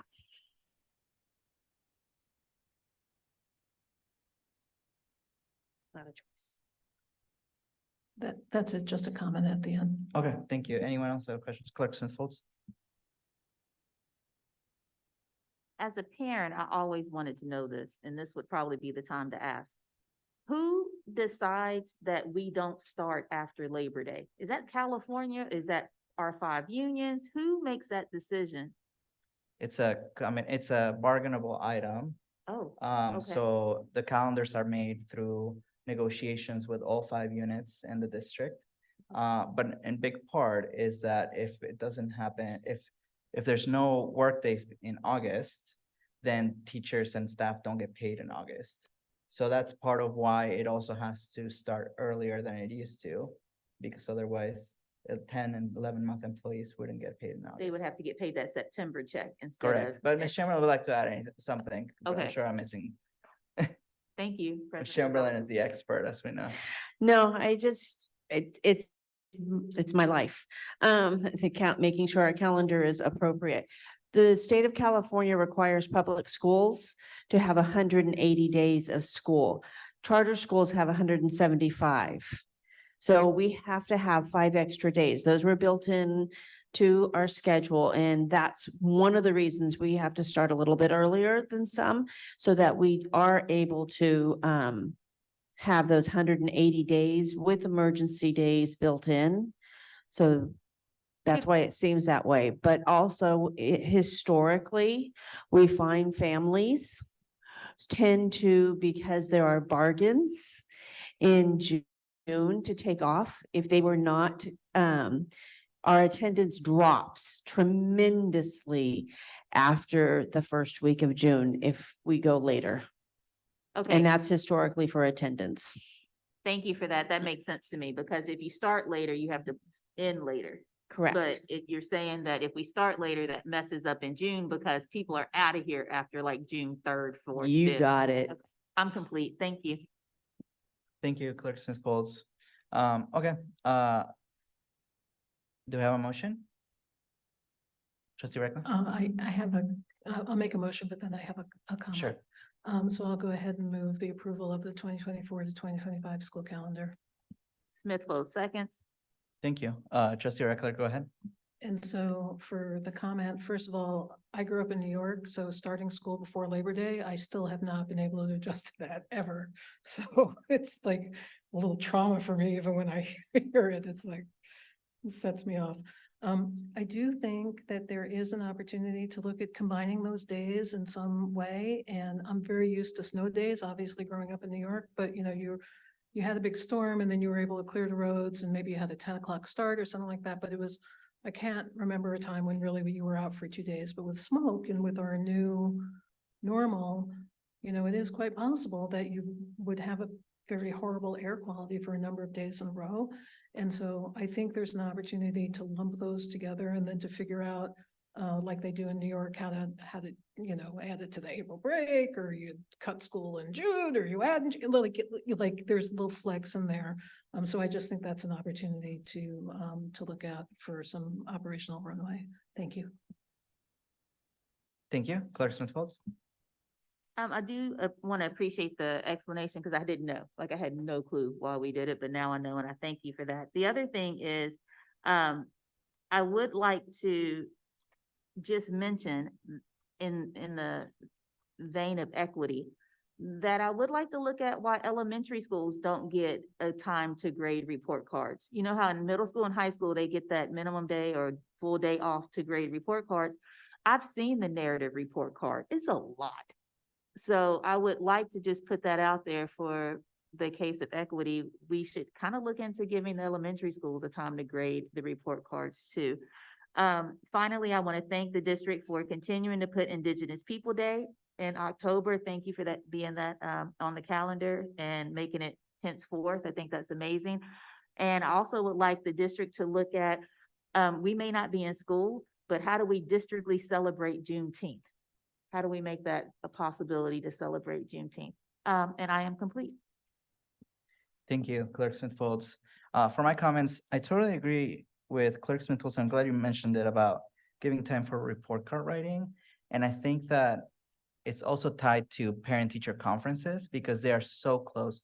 I mean, they were made that way for a reason, right? So that the teachers have the report cards for teacher-parent conferences. But yeah, elementary does not get that time. I understand we're like so close with our minutes. Like, it's not like we can just give teachers a day because of our minutes, but I wonder if there could be some type of change of the schedule to allow them to do that in future years. So I thank you for mentioning that.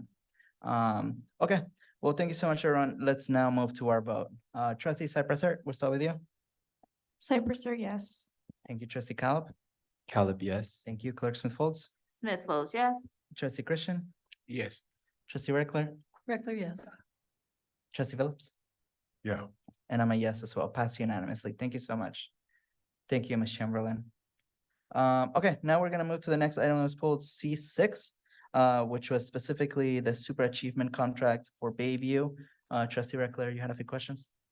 Yes, thank you so much. And this is already solved, but there could have been a more robust set of deliverables on this contract. I've already discussed it with Ms. Moses, and the team is going to go back and pick some, real things to hold super achievement accountable to. And so we're all solved on that. Great. Would you like to move it? Yeah, sure. I'll go ahead and move Super Achievement Incorporated. Thank you. I'll second. Are there any comments? Okay, let's move to our vote. Trustee Cypress, we'll start with you. Cypress, yes. Trustee Calip, Caleb, yes. Clerk Smith Foltz, Smith Folds, yes. Trustee Christian, Yes. Trustee Reckler, Regular, yes. Trustee Phillips, Yes. and I'm a yes as well. Passed unanimously. Thank you. And our last item was C9, which is our approval of the charter policy. Trustee Phillips, I believe you pulled this item. Go ahead. I pulled this item because the last conversation we had, there was no outreach. And I understand that we don't have to. And I understand that they don't when they make policies for their schools. But I was thinking about it today. And when our schools make internal policies, they don't reach out to the board either. So I don't know. I do think that when we make policies that impact people, that we should reach out to them. And that doesn't mean that they're going to change something necessarily, but I just think that's the way you do things. So, I mean, that's why I pulled it. That's all. Thank you for the feedback. I think that, yeah, you're right. I mean, I think that we could also not take it, right? So we don't lose anything on just asking for it. So absolutely, point well taken. So would anyone like to move this item? Yeah, I'll move it.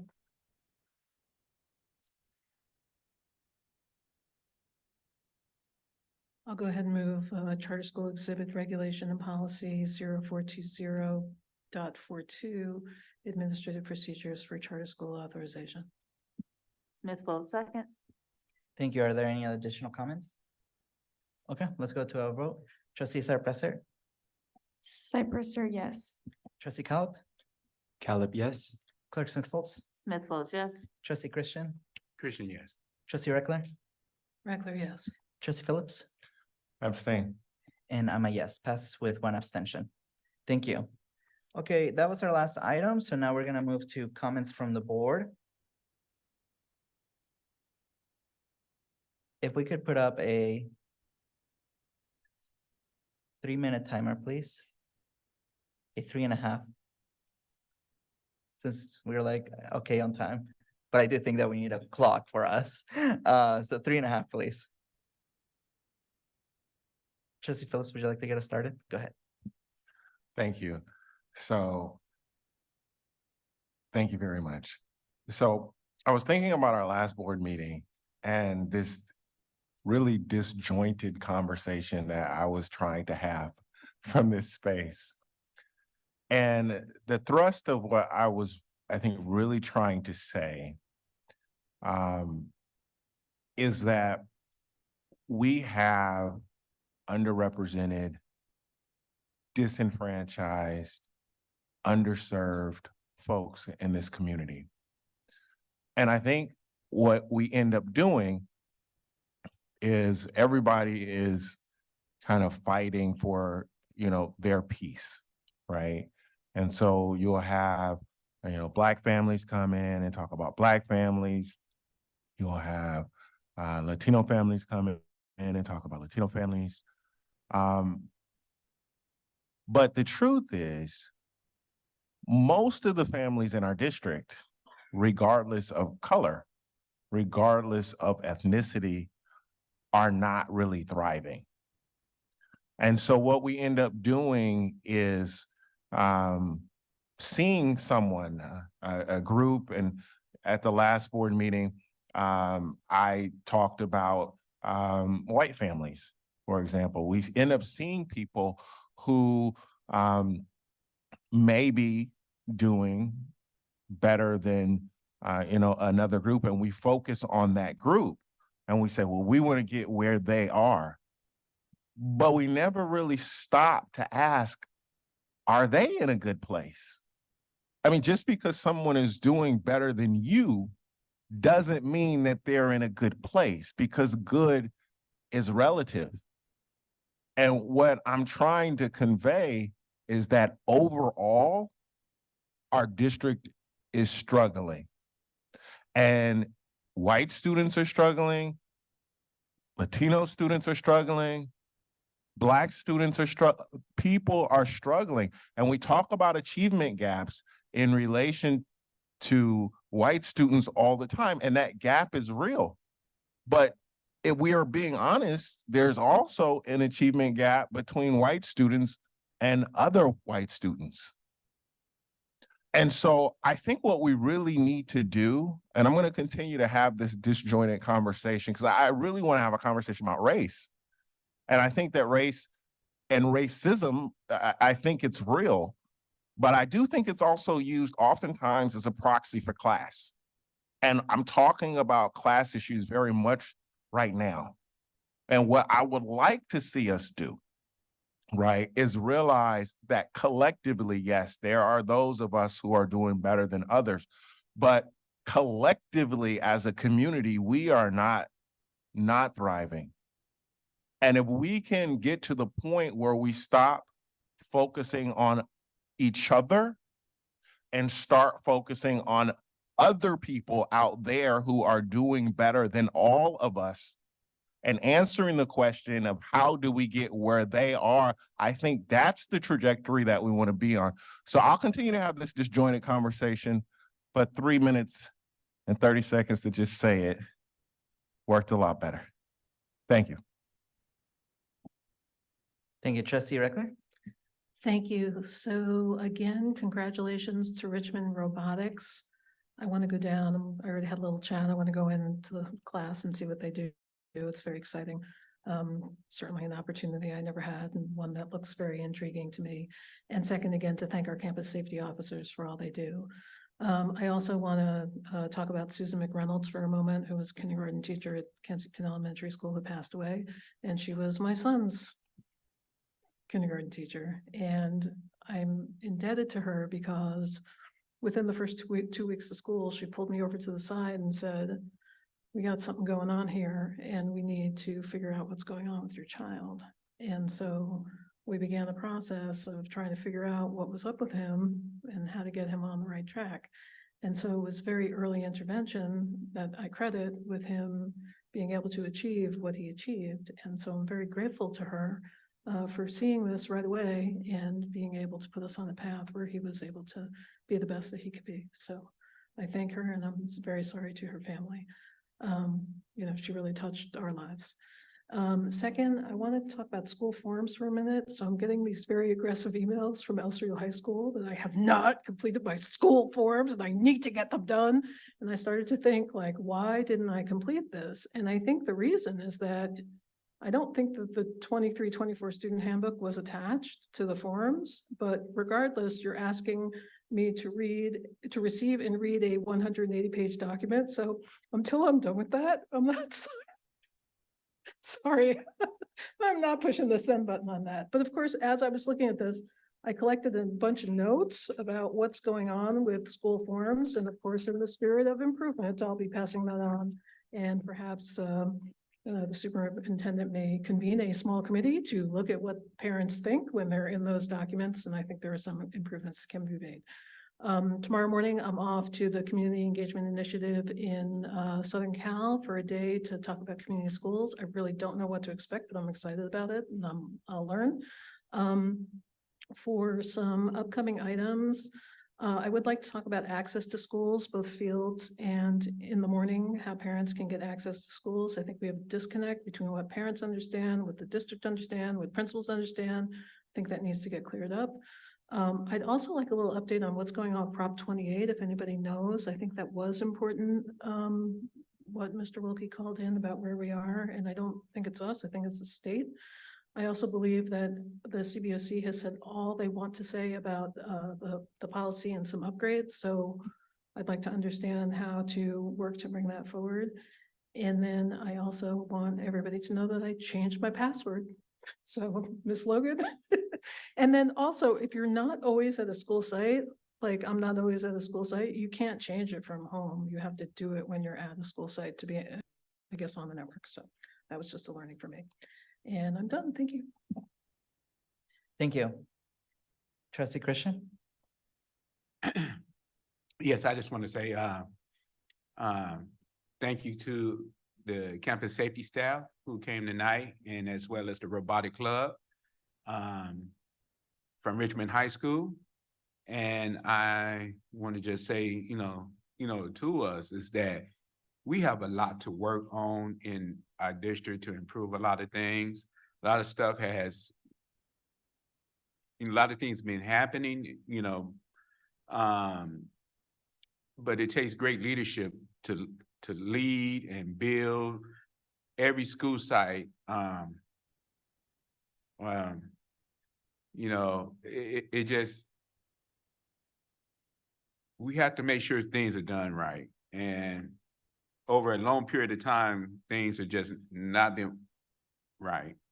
And so, just looking at the whole scope of everything, just looking at the big picture, in every position, in the district that you're working with students, we all should be role models. And exemplify being role models and being, encouraging to our students. So it's a lot we have to do. And based on that is that we have to continue to evaluate ourselves to see where we are, to improve. There's a book that I have been reading. It's called 21 Irrefutable Laws of Leadership. And that book, it have you to look at yourself to see where you are at a point of leading and being positive in the lives of people. So I just want to say is we have a lot to work on and so much to do in a short period of time, and time is moving. And this year will be up in a minute. But we got to keep moving. Like I always say, we got to build on the positives. And so, thank you. Thank you, Trustee Christian. Clerk Swinton? Thank you so much, President Gonzalez-Lloyd. Thank you for a efficient meeting. We're getting out of here on time. Board and colleagues, I would just like to speak to that. We have to make sure that we're doing our part to make sure these meetings are efficient. That means going to our one-on-ones and getting our questions answered there.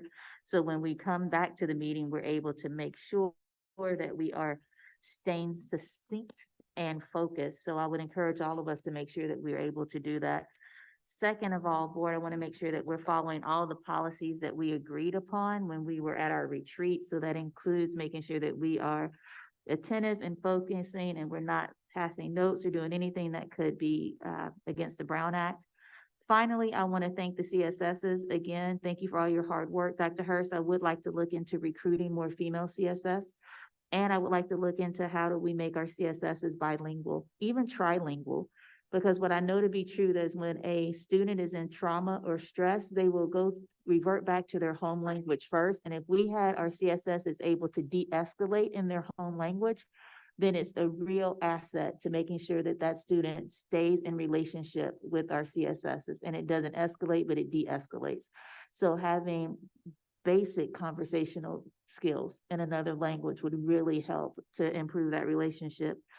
I also highly impressed with Richmond High School's robotics. I would love to see them mentoring at their feeder schools, their feeder elementary schools and their feeder middle schools, going out and making sure that those kids are getting excited about STEAM very early. And maybe seeing if we could have a way of making sure that those robotics kids are getting credit for mentoring, getting credit for showing that skill to to students at another school. The final thing about tonight that I want to review is the pregnancy and married policies. Again, I would love to see a small committee that has Miss Mary on it, has Mr. Freeze or someone from his office, Miss Jellison or someone for her department, have Miss Ajay from preschool or someone for her department, and have these real in-depth conversations about how do we make that program incredibly fruitful for these young ladies and young men. I also would like to, we are having a race retreat. So I would encourage all board members to attend that so we can have these in-depth conversations that we're having at the board level. So that's coming up very soon too. Also, I would like us to continue to talk about open systems. It is a concept that doesn't have to be theoretical. Open systems is a concept that we can make very doable in our district. Again, that's all I have to say for tonight. Thank you very much, board. Thank you, President Gonzalez-Hoy, and I look forward to our next meeting. I'm complete. Thank you, Clerk Smith-Bowles. Trustee Caleb? Yeah, okay, so I just have to say thank you for all the campus safety specialists for all you do. It's nice seeing all of you up close.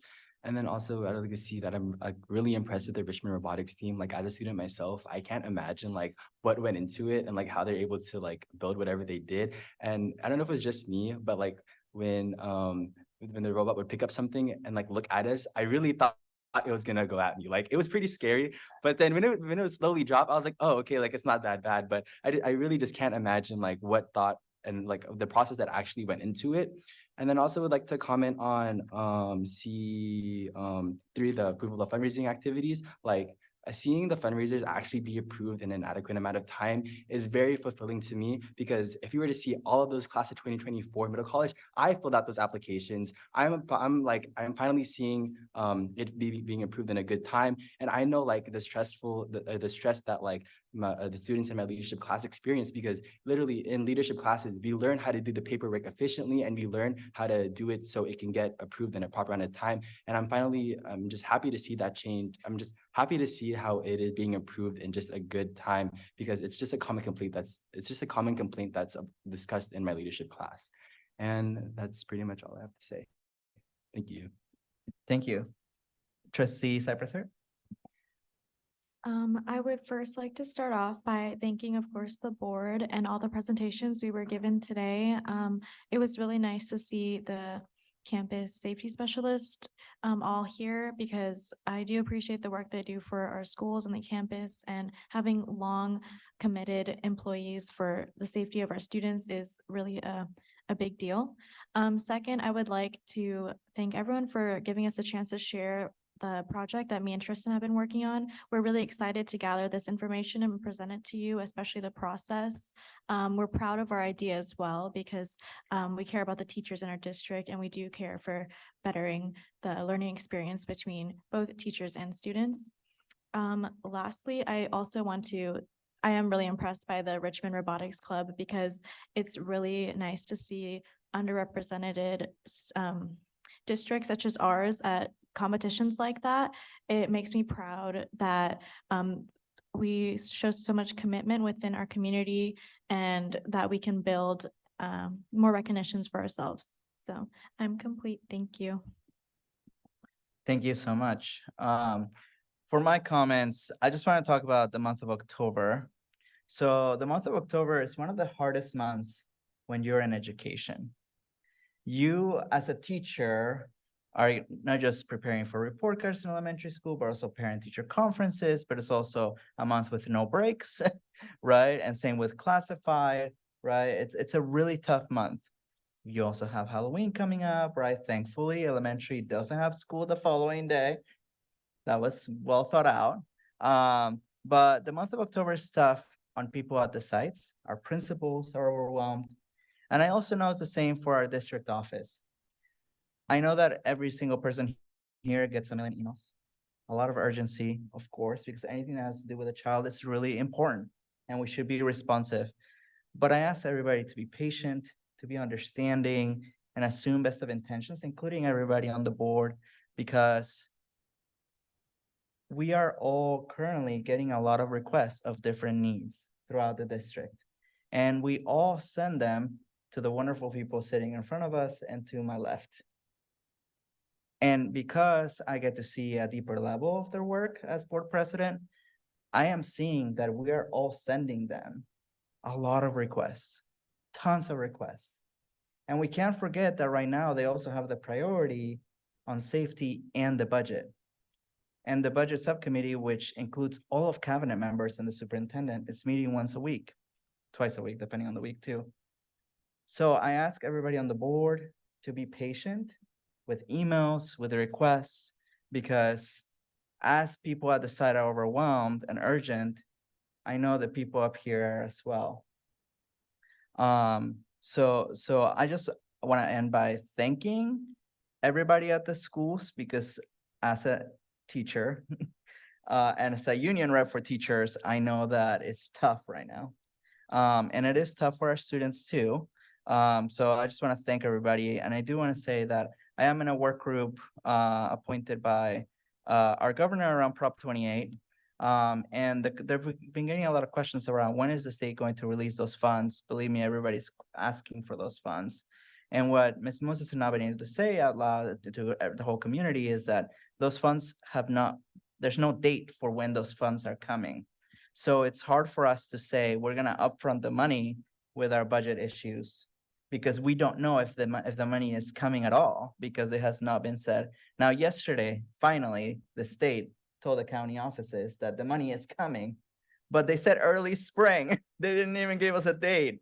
So here's like, the problem is the state. So I also ask for patience, because as I've gone to sites, every single site has asked me about Prop 28 funds, which of course we need to give, but there's a reason behind it, and it's not really the fault of our staff, unfortunately. So I wanted to end there, and thank you again for a great meeting, board and staff. Our next board meeting is actually November 1st, and we have like 5 board meetings in a row. So everybody get ready. We're gonna be here every Wednesday until Thanksgiving. Thank you so much for a great meeting. I adjourn us at 9:05.